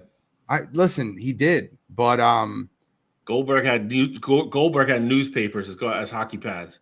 Guys, I'm not. You're not going to sway me one way or the other. I think the better coach is Norman Dale. I think the better character is Gordon Bombay, and I'm going with Gordon Bombay here for the slight win. I think Dale was the better coach. I think Bombay is the better overall sports character. I think it's very, very close, but I'm going Gordon Bombay. Bombay in overtime. Yes. You get it. See, now this is another part of the – go ahead, Charlie. I'm sorry. All right. Dottie Hinson, one would argue, probably underseeded as a 5. The catcher for the old Rockford. Or is it Peaches. Rockford? Yeah. No. Were they Peaches? Rockford, right? I thought it was Rockford Peaches. Who was Racine then? I don't know. Anyway, she played for Rockford. The all-star catcher, best player in the league. Went back and forth with Tom Hanks during the whole movie. Their relationship in the movie was incredible. Versus Charlie Conway. Kind of the main character, Mighty Ducks. Kind of becomes the heart and soul of that team. Rockford Peaches, and they played against the Racine. They played against the Racine Bells. There it is. All right, so it was Rockford Peaches. I hate to kill Bambi here because I feel like that's what I'm doing because Charlie's just a great kid and he's such a good, wholesome character. But it's the answer is just Dottie Henson. I'm going second here. I'm not getting caught in that same situation I was the last time. I'm going to tell you something right now. I love me some Charlie Conway. I love the Triple D, but that kid was a goddamn brat. There's so many times in that movie where Charlie just got on my damn nerves. Dottie Hinson, I love her. She's one of the best characters you will ever see. I think she was a better athlete. I agree with RJ. I think Dottie Hinson and the way she kind of helped where she dropped the ball. I'm not trying to give anything away, but when she dropped the ball. Whoa, that's up for debate, but it's not up for debate. I agree. I agree. Listen, I am on your train of thought on that one, but I'm telling you, there's a lot of people that see it differently. But I think Dottie Hinson's the easy pick here. She was the leader of one of the best teams, and I think she was a hell of a leader. I'm going Dottie Hinson. Got Dottie as well. Clean sweep here. You want to. I hear you guys trying to show Charlie love here, but I think Dottie's in my mind. I think Dottie's underseeded here at the 5. Well, listen, Bombay can be all over his mom. Yeah, see, I would say Charlie got -1 point from me because he's trying to pimp out his mom a little bit. So, this is a teammate matchup, and guys, I'm going to go first on this one, right? This is not even a close matchup. This is a terrible 4-13. This is Duke versus Vermont. Listen, I love Pedro Serrano and I love Joe Boo, but Willie Mays Hayes is the better teammate. He's the better character. I don't know what Willie Mays Hayes we're talking about, though. Are we talking about the one where and this is one of the biggest crazy things in movie histories where they just replaced Wesley Snipes with Omar Epps and made us feel like it was the same person. They don't even look alike. Are you out of your damn mind? It doesn't matter. It's Willie Mays Hayes. He's stealing second. He's stealing third. He's stealing home. He's Willie Mays Hayes. And what is he known in that movie? He's Black Thunder. I don't know if I could agree with you that he's the better teammate per se. I didn't say he's a better teammate. Did not say he's a better teammate. I said he's a better player. He's a better character. I think you meant to say play. I think you meant to say player, but I think you said teammate by accident. Okay. But that being said, Pedro's character, I think, is involved in more of like the actual like funny like one-liners and stuff in the movie. Like, I feel like the casual can recite something from Major League that probably Pedro Serrano says. That being said, though, Willie is the more integral part of the movie. He's the more important character. So even though I like Pedro personally a little bit better, I got to go with Willie Mays Hayes here. Clean sweep. Willie Mays Hayes. Pretty easy for me. If the And- Tin Man ain't got a pitch, why I got to run? Yeah. I love that. Uh, Willie Mays Hayes might take out Ricky Wild Thing Vaughn. He took him out in that fight. Just being clear. that he All right. did. Vaughn was carrying his left a little low. All right, Might so we hurt got him to in talk the later about round. playing. We got to talk about a playing game, and this is it. This is so sad that this is a playing game. Jake Taylor, the Todd Pratt of Major League, the tough leader catcher that has everyone's back, the one that gets in the hitters' heads, going against one of the best GMs you will ever see on the movie screen, Mr. Sonny Weaver Jr. This one hurts my heart, and you know, being the Cleveland guy, I feel like I should go first here. Go Gotta send one of these guys home. And unfortunately for me, that's going to be Jake Taylor. I got Sonny Weaver Jr. advancing, and I need you guys to throw in David goddamn Putney just because I feel like it. I like it. Well, I'm putting Gene on the burner here then because I'm going Jake Taylor. I think calling him Todd Pratt is an absolute disservice. I think he's more What? Darren Dalton. He's more Wow. Darren Dalton. Not a good hitter. He was before that, but he's the heart and soul of the team. He's the leader of the team. He's the leader of the team. Then he turns out to be the manager. I don't need in 75 second people one. for Major League. I'll make this real easy for you guys. Sonny Sonny pulled Weaver off some Jr. BS. Sonny BS Weaver move that would Jr. never happen. Sonny Weaver Jr. is criminally underrated. Criminally underrated. And I'm going to have him moving on and being a Charleston 14 seed that can 100% keep up with any three. Sonny Weaver Jr., David goddamn Putney, because I feel like it. No, not this number 3. No, But you're right. Not this number 3. I'm not. this, I'm not going that crazy, but he can keep up with a lot of threes. this only lines up to be fun now because it's literally Kevin Costner versus Kevin Costner. So, Ray Kinsella, if you're not familiar, is the lead character of Field of Dreams. Builds the ball field, gets Shoeless Joe to show up, and goes to Boston to get James Earl Jones, and it's just a wonderful movie. It's a wonderful story, and the ending is what makes the movie. He did all this the whole time. He thought it was for Shoeless Joe, but it was really to have another moment with his father and play catch and all that stuff. So, as good as Sonny was, I was joking around. I think Draft Day in a whole is actually an underrated sports movie. I think this is Ray Kinsella by like 30. Yeah, I'm sorry about the typo. It's Ray Kinsella, not Roy. I apologize. That's my fault. I was doing it really quick. But this is not hard for me. This movie gets me to tear up almost every single time. Every time. And yeah, it's Ray Kinsella, and I'm just being clear with you. It's not that close. Derek, if you've not seen freaking Field of Dreams by now, that's a Derek Dempsey problem. So the answer is Ray, but in my book it's Sonny Weaver Jr. So I'm making sure he doesn't get swept here, and Ray's moving on anyway. Yeah, dunked on anyway. It doesn't matter. That's such a beautiful moment. Oh my God. Who is it? It's my father. Not even gonna talk about it. Not even gonna talk about it. Ah! Now this is a live upset right here. This is a live upset, and I don't care what you say. Henry Rowan Gardner is severely overseeded in this tournament. This is all his goddamn dream. Lou Brown is the coach of the Major League Cleveland Indians, and goddamn it, he gives one of the greatest speeches in baseball history.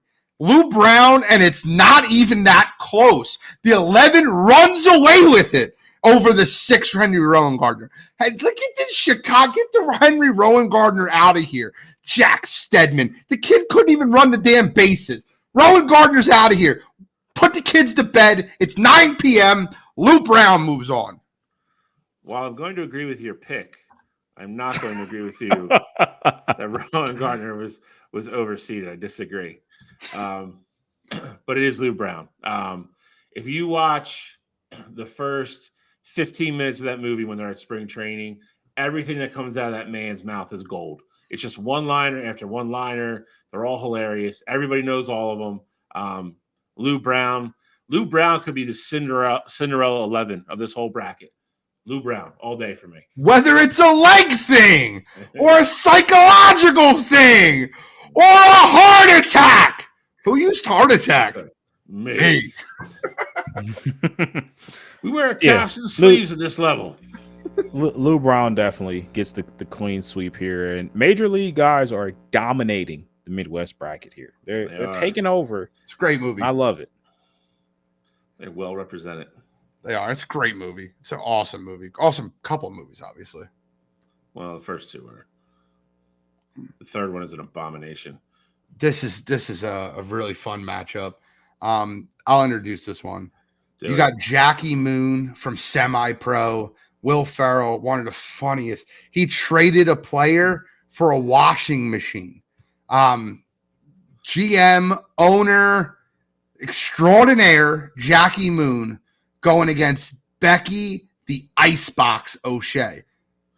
Becky O'Shea from Little Giants, star running back, linebacker, dual purpose. I mean, some people say that she was the original two-way player. Becky the Icebox O'Shea. She stopped Spike at the 1 yard line. I'm going Becky the Icebox O'Shea over Jackie Moon. I think Jackie Moon is hilarious. I love the antics that he pulls in the movies where he's going to fight the bear, but then he doesn't really want to fight the bear. But she took on Spike. I'm going Becky the Icebox O'Shea. I want to go second. I want to go second here because, again, I do want to put this was going to be my vote the entire time anyway, and I'm putting Bill in the hot seat this time. I got Jackie Moon. As far as characters go, Jackie Moon is absolutely hilarious. Semi-Pro is one of the movies that actually owned it on DVD. Will Ferrell did an absolutely phenomenal job in killing that role. Love Jackie Moon. Hoping he moves on to the next round here. Well, somebody's going to be disappointed. I am going with another upset, the 10 seed. Becky the Icebox O'Shea. Stops Spike at the 1, wins the game for the underdogs. She's a female Bobby Boucher. It's a little less crazy, but I'm going with the Icebox here. I think Will Ferrell's great. I think it's a little overdone for me. And I think Little Giants, while it's not quite as good as Sandlot, but I think it's it's a feel good story. So give me the feels a little bit. So I'm going with Icebox. All right. I think the Major League love has to end right here. We're getting the damn announcer from Major League on our characters list. Come on, guys. We have to not. Adam Banks, you want to talk about a guy that was one of the star players that transferred over to the winning side to play for the Ducks, District 12. Adam Banks. Listen, Adam Banks has got to be the winner here. It's not Harry Doyle. Harry Doyle's drunk half the movie. He passes out. No. Fly ball, caught. I'm good. We're talking about the characters here, though. Harry Doyle, big part of the movie, was absolutely hilarious. Talking about him always being drunk, that's what made him funny. Harry Doyle was a better character here. You talk about Adam and what he did for the Mighty Ducks. Harry Doyle made the movie that much better for Major League here. Call me the Homer guy because I'm rolling with all the Major League guys. Harry Doyle is a better character here. Have to agree with Cottrell. He's the better character. You get people to recite stuff from Major League. They're going to give you a Harry Doyle line. Adam Banks was originally a Hawk. Then he got forced to go to the Ducks. Then he got hurt. He wouldn't even finish the championship game. Then the second movie, he got hurt again. Kid's injury prone. He's never on the ice. Comes back for the gold medal game. Doesn't have to go through the whole thing. And then the third one, he goes up to varsity and turns his back on everybody again. Harry Doyle for me. He ends up playing for the JV squad when they beat the varsity, so he didn't turn his back on him.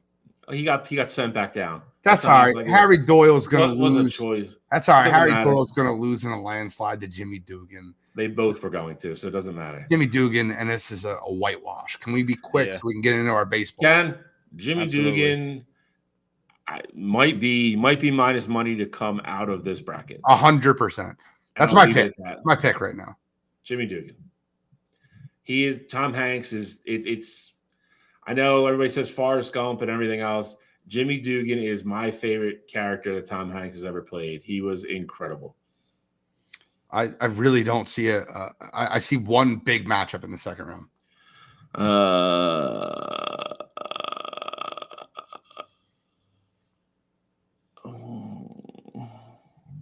Is there one? One. Oh, there's even one. I think there's one big matchup in the second round. But All we'll right. get into it. We'll get into it in a couple weeks as we get back to the Midwest. We got to move on. We got our third baseman's list. You got to be kidding me. And we're still over the 2-hour mark right now. We're going long tonight. Let's bring up the third baseman. Look at that. I thought, let me give Cottrell his roses. Cottrell, you deserve some credit. Okay. I appreciate you not pulling the full homer and throwing J Ram over Austin Riley. Oh. I do. I appreciate that. I do. I'm very appreciative of it. Okay. Well, I'll start off my list here. Number 10 here. I got Ke'Bryan Hayes out of the Pittsburgh Pirates.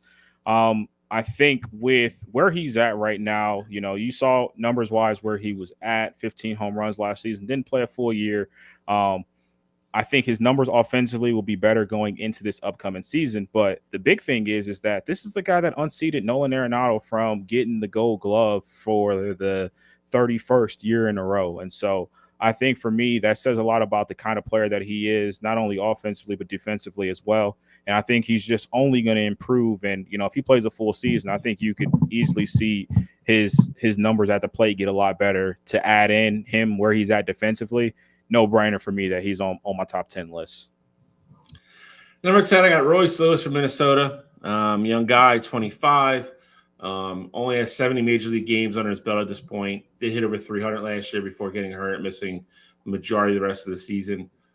I think from the small sample size you've seen, kid is above average defensively. He's going to hit for a little bit of power. He's going to be a 280 to 300 hitter consistently. I have him number 10. Like I said, I got to see it again. High ceiling though, young kid. I got Royce Lewis, Minnesota, number 10. Matt Chapman has to be on my list, but Matt Chapman is definitely, I don't like the new home he chose. He's playing for San Francisco. I think he'll have a good year. I think he's a top 10 third baseman in all baseball, but I don't like the home he chose. That's why he's my number 10. My number 9 is an absolute stud in Ke'Bryan Hayes, hitting in the 4 spot in that Pittsburgh lineup with O'Neal Cruz. I love what they're doing down there in Pittsburgh. Maybe I was a year prior when I predicted them to win the division last year, and they were leading that division for a long time. Couple injuries derailed them, but Ke'Bryan Hayes is an absolute stud. He's my number 9. Number 9 for me, I got Josh Jung from Texas. Fourth in Rookie of the Year voting last year. Was number 1 pick back in 19, I believe. The kid is just getting better and better. Part of the World Series championship team from last year. Hit 266, I believe. 23 home runs, 70 RBIs, and he missed a bunch of games with a thumb injury before he came back for the playoffs and stuff. So, again, a kid that's ascending this list will continue to go higher and higher.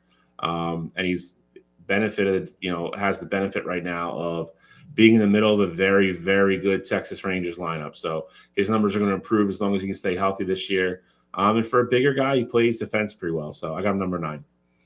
Number 9 for me is Max Muncy from the Dodgers. Look, I know he's absolutely awful defensively, but if you're putting up 35-plus home runs and 100-plus RBIs, you're going to be on my list. Now, I do think that he needs to take a step up in terms of his batting average, but I don't care where he's at defensively. I think if you can give me the 30-plus and 100-plus RBIs, then you definitely deserve to be on my list. And then number 8 guy I have is Isaac Paredes from the Tampa Bay Rays. And biggest reason why I have him ahead of Max Muncy is he's essentially, at the plate, he's power-wise, he's going to have those numbers right up there with him, but he bats for a better average. And, younger guy as well. I think he's really going to be coming to his own this upcoming season with that Tampa Bay team.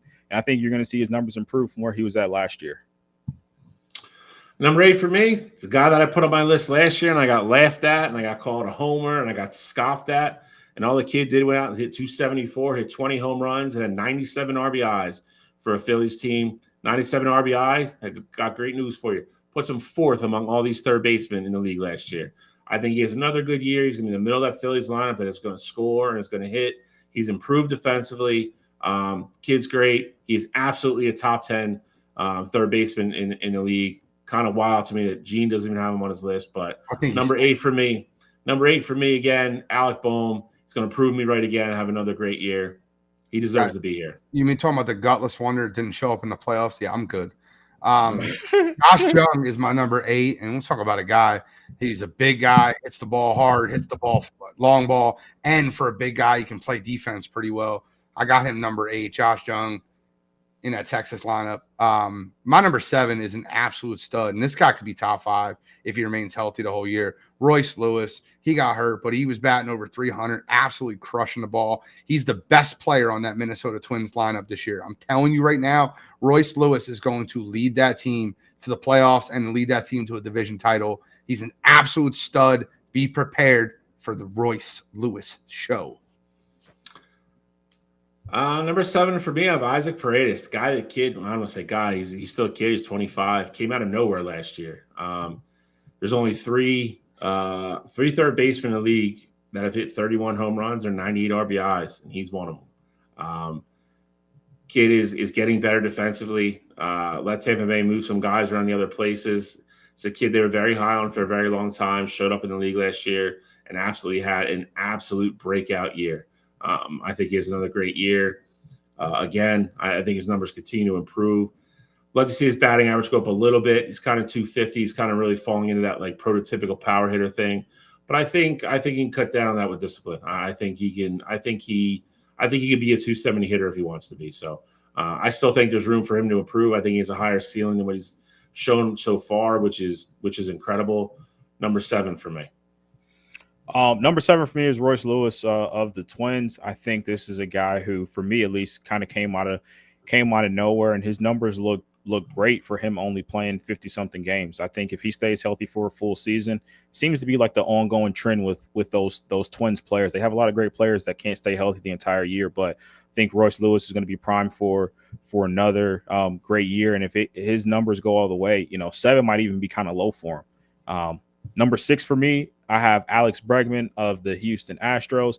Bregman was a guy I kind of struggled with. He's a king of consistency. You know what you're going to be getting with Alex Bregman, but I think this could be another, true breakout year or, peak year for him, because it's going to be the last year of his deal with the Astros. And, once that time comes up, you want to put forth a great season so you ultimately get paid. And I think Alex Bregman is going to do that. I ultimately decided to land him here at 6, but I wouldn't be surprised if he's one of those guys that, potentially leads this group in RBIs at the end of the year. Number 6 for me, I have Rafael Devers from Boston. Another huge year at the plate, 271, 33 home runs, 100 RBIs. The kid's been a machine since he's been in the league. A lot of people thought he was going to fall off a little bit last year with Bogarts being gone. That wasn't the case at all. The only thing that really fell off for him a little bit was his defense. So I hope he has a bounce back year there. But again, it puts him right in the middle of all these elite guys that are a little bit ahead of him. Continues to hit. He wants to truly be elite. You look at everybody above him on my list anyway. They are all decidedly better defensively. It's kind of the only thing that keeps him down where he is, because his offensive numbers could rake him higher. So I think he has another huge year at the plate, but he's got to improve defensively for me. So I have number 6. I have number 6, a guy that just completely started falling off the planet last year. Had career lows in RBIs and home runs since he's been an all-star. Nolan Arenado even didn't have the best defensive season for him. He made a few errors at St. Louis, and he's known for being a brick wall defensively. Dropped his batting average 37 points year over year, 38 points actually. Less than 100 RBIs, 20 home runs, not in the 30s. Nolan Arenado is really completely falling off for me. He's number 6. My number 5 is Alex Bregman. Alex Bregman's a guy that just keeps on trucking. You want to talk about a guy in the middle of that Houston Astros lineup that just keeps hitting the ball. Bregman's one of the leaders on that team, constantly comes up in big moments, big spots, playoff driven. I love what Houston's doing right now. If they can get their pitching staff healthy, which they only have one healthy pitcher entering the season, I think Alex Bregman's poised for another very good season and a deep playoff one for Houston. I have Alex probably number 5 as well. Another 262, 30-some home runs, 25 home runs, 98 RBIs, 2 defensive runs saved. He's actually gotten a little bit better defensively the last couple of years. He keeps inching up, keeping a little bit better. The only problem with Bregman is he's one of the older guys on this list now. He is going to turn 30. But I think Cottrell hit it on the head for me, and that's why I have him number 5. I don't think he has the elite, crazy season that some of the guys I have in front of him are capable of, but he's consistent. Like, he's the guy you could pencil in for 25 home runs and 90 RBIs every year. So he's got to stay on this list. Stays at number 5 for me, top 5 guy. That's where he is. Yeah, Godfrey, it is a third baseman, not shortstops. Cottrell is an absolute dumbass. coming from Roy. But for me, number 5 here, I got Rafael Devers, and I would say the biggest thing for him is that defensively just has to get a little bit better. Offensively, you know what he's gonna do. I do think the Red Sox are going to be a better team this year, and a big part of that is going to be Devers being consistent at the plate for them. But like Bill kind of alluded to already, with Devers was one of the worst defensive third basemen in the league last year, and so that's ultimately why he landed at the 5 spot for me. Number 4, I got Nolan Arenado from the Cardinals. I think this is going to be a bounce back year for him. I think a lot of it was probably psychological. Now, could he be taking a step back in general? Yes, absolutely. But you saw other people on that team taking that step back. You saw Goldie didn't have the numbers that he had the previous year. And I think the Cardinals will be better this year. And I think that's going to bring more confidence. And, once they're playing winning baseball, I think you're going to see, Nolan's numbers look a lot better and him have more confidence, not only at the plate, but in the field as well. I think it's going to be a bounce back year for him, and that's why I got him at number 4. Number 4 for me, I got Manny Machado from San Diego. A guy that has just been an absolute staple on this list, for the last 10 years, really. Even when he was back at Baltimore. Super talented, both sides of the ball. Defense didn't have quite the normal Manny Machado year. Still, +4 defensive runs saved. He's usually a little bit higher than that. He's usually in the Gold Glove conversation. But again, not +4 is nothing to scoff at third base. The only thing that really slipped for him that's a little concerning for me was his batting average. He's usually a 285, 290 guy. He was all the way down to 253 last year. Power numbers were still there. But again, I think Manny bounces back. I think there was a lot of drama on that Padres team last year, between Tatis coming back and all the, tension between him and, Manny and a couple of the other leaders in the locker room, plus the Juan Soto stuff. So I think Manny is the unquestioned leader of that team now, and I think Manny has a bounce back year this year. So I have number 4. I think this is a huge bounce back year for the Padres as a whole. I think that them losing Juan Soto and a lot of people kind of writing them off, I think that the San Diego Padres make a huge bounce back this year, and I can see them in the playoffs. I got Manny Machado as my number 4. I think he's batting 270, 290 this year. I think he improves that batting average. He's a wizard with the glove.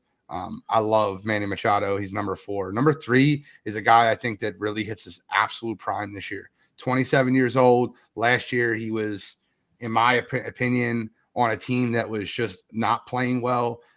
He was one of the only stars on the team, him and Yoshida.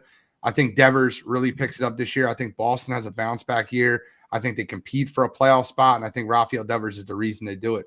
I think he gets back to his 300 batting average like he had a few years ago, and I think his defense gets back with his interest. I think losing games really affected Rafael Devers last year, and I think this is one of Rafael Devers' best years. I cannot wait for the bounce back. The bounce back is always better than the setback. Number 3, I have Nolan Arenado from St. Louis.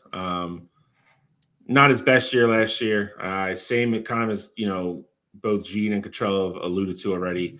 Kind of a tale of two halves for him. Had a horrible first half, just like Goldschmidt did, and turned it on the second half. He was just coming out of such a deep hole that his overall numbers, the only one really suffered was batting average. Still ended up with 26 home runs, which is a little bit lower than his normal. Had 98 RBIs, though, for having a terrible first half. He rebounded pretty nice. Saw an interview with him the other day. He's completely healthy. He's dealing with a knee issue and a heel issue last year. I think he's got one more elite year in him. I really do. He was still 5th overall defensively, so it's not like he slipped off and fell off the mountain. I think Nolan has one more great year in him. I agree. I think St. Louis is better this year. I think they get off to a better start. I think you see Arenado play like we're used to seeing. So I have him number 3. Gene, you talk about the bounce back with Manny Machado, and I couldn't agree with you more. I think San Diego is a team that is, very disappointed with how last year went. And I know they traded Soto, but I think them going out and get Dylan Cease tells you that they're not just, folding their cards and things like that. And I think Manny Machado will be a benefactor of San Diego playing to compete and being a much better team this year. You don't have the Tatis suspension and things like that lingering over this team. And I think Machado's numbers will improve with just you talked about with Rafael, with his interest in winning. Once that team's winning, I think he's going to be more consistent, and you're going to see him get back to the normal Manny Machado years. He's super talented, and I definitely think he has a bounce back year. Number 2 for me is Jose Ramirez from the Guardians. I think Jose is in a spot where he's on a team that doesn't want to spend money to compete, and the Guardians are going to be a middle of the pack team that probably wins like 84 games. They're going to be there in the race to potentially win the division. The Twins are going to win it though. And J-Ram's going to have slightly better protection in the lineup, but I just think with where he's at the plate, he's going to be consistent with his numbers, but just couldn't put him over Austin Riley here. But that for me, that's why I got J-Ram at 2. So number 2 for me is Jose Ramirez as well, J-Ram. I think if you say Alex Bregman is kind of the king of consistency, I would say J-Ram's kind of the king of elite consistency. The dude's in the top 5 or 6 at MVP every year. He's the reason that the Guardians are even remotely ever in a pennant race. Guy can hit from both sides of the plate. He's one of the better pure hitters in the entire league. Threw in 28 stolen bases last year, which kind of came out of nowhere, different part of his game. The guy's just a ball player. I would like to see his defense go back up a little bit. He slipped a little bit last year. He was still positive in defensive run saves and outs against average, but the dude's a stud. Cottrell won't like to hear this, but I would really hope he gets out of Cleveland at some point in the next couple of years and has a shot to go play on a contender and really help somebody win a ring. But number 2 for me, you can't argue with what the guy does year in and year out. I don't expect anything less from him this year. So Jose Ramirez, number 2. Absolute consistency. I mean, the guy just dropped off last year in home runs and RBIs, but his batting average stayed exactly where it needs to. I think he'll improve his power numbers this year. I think he'll hit better with runners in scoring position this year. And I think J-Ram's back to his old self. J-Ram had a terrible start to last year. He had a great finish to get close to that 280. He was sitting around 250, 260 for a good portion of the year and then finished strong. I think Jose Ramirez is too pure of a hitter to be any lower on this list than 3. I have him number 2. I think he has a great year. But you want to talk about a model of consistency? I'm going to read something out for you just so you can understand the definition of consistency. 2021, Austin Riley, 160 games played, 33 home runs, 107 RBIs, 303 batting average. 2022, 159 games played, 38 home runs, 273 batting average, 93 RBIs. 159 games played in 2023, 37 home runs, 100 RBIs, or 97 RBIs, 281 batting average. The guy's stats, by the way, just fun food for thought. He struck out the identical amount of times in 2021 and 2022 and struck out one more time in 2023.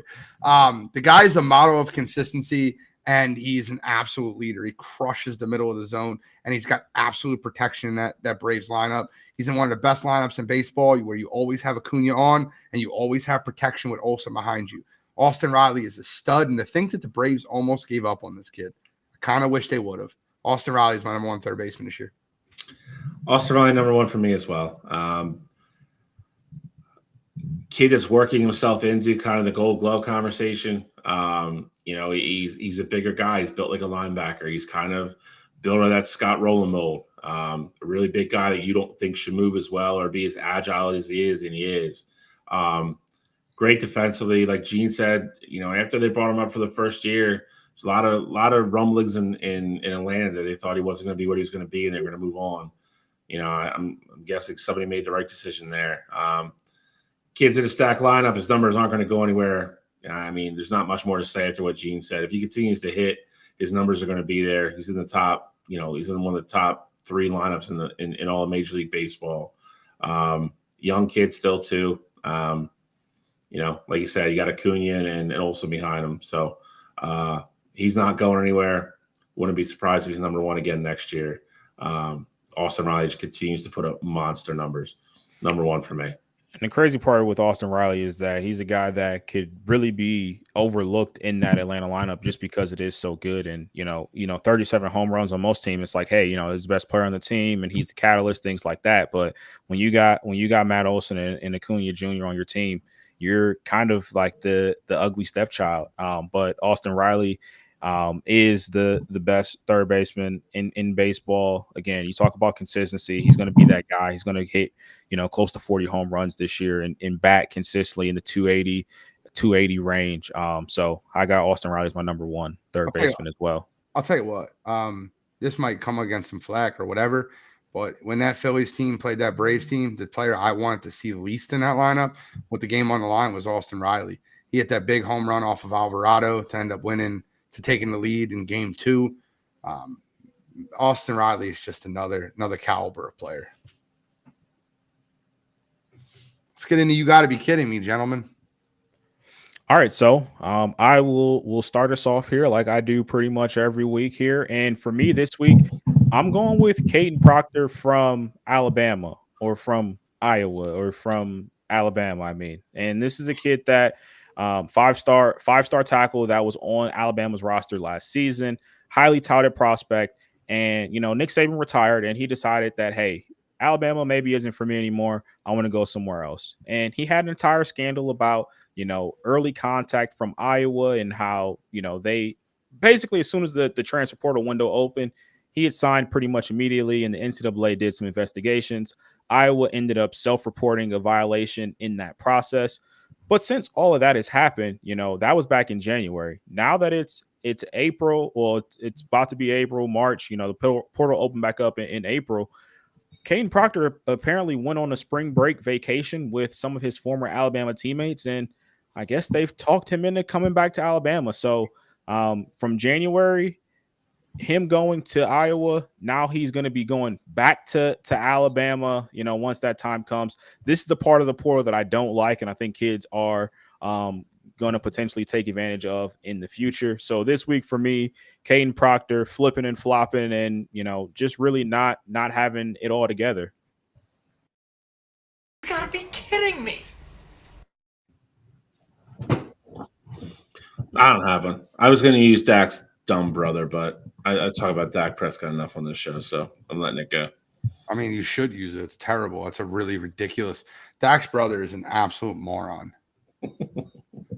But I know what I'm using. I said I was going to use it the moment it came out. I can't,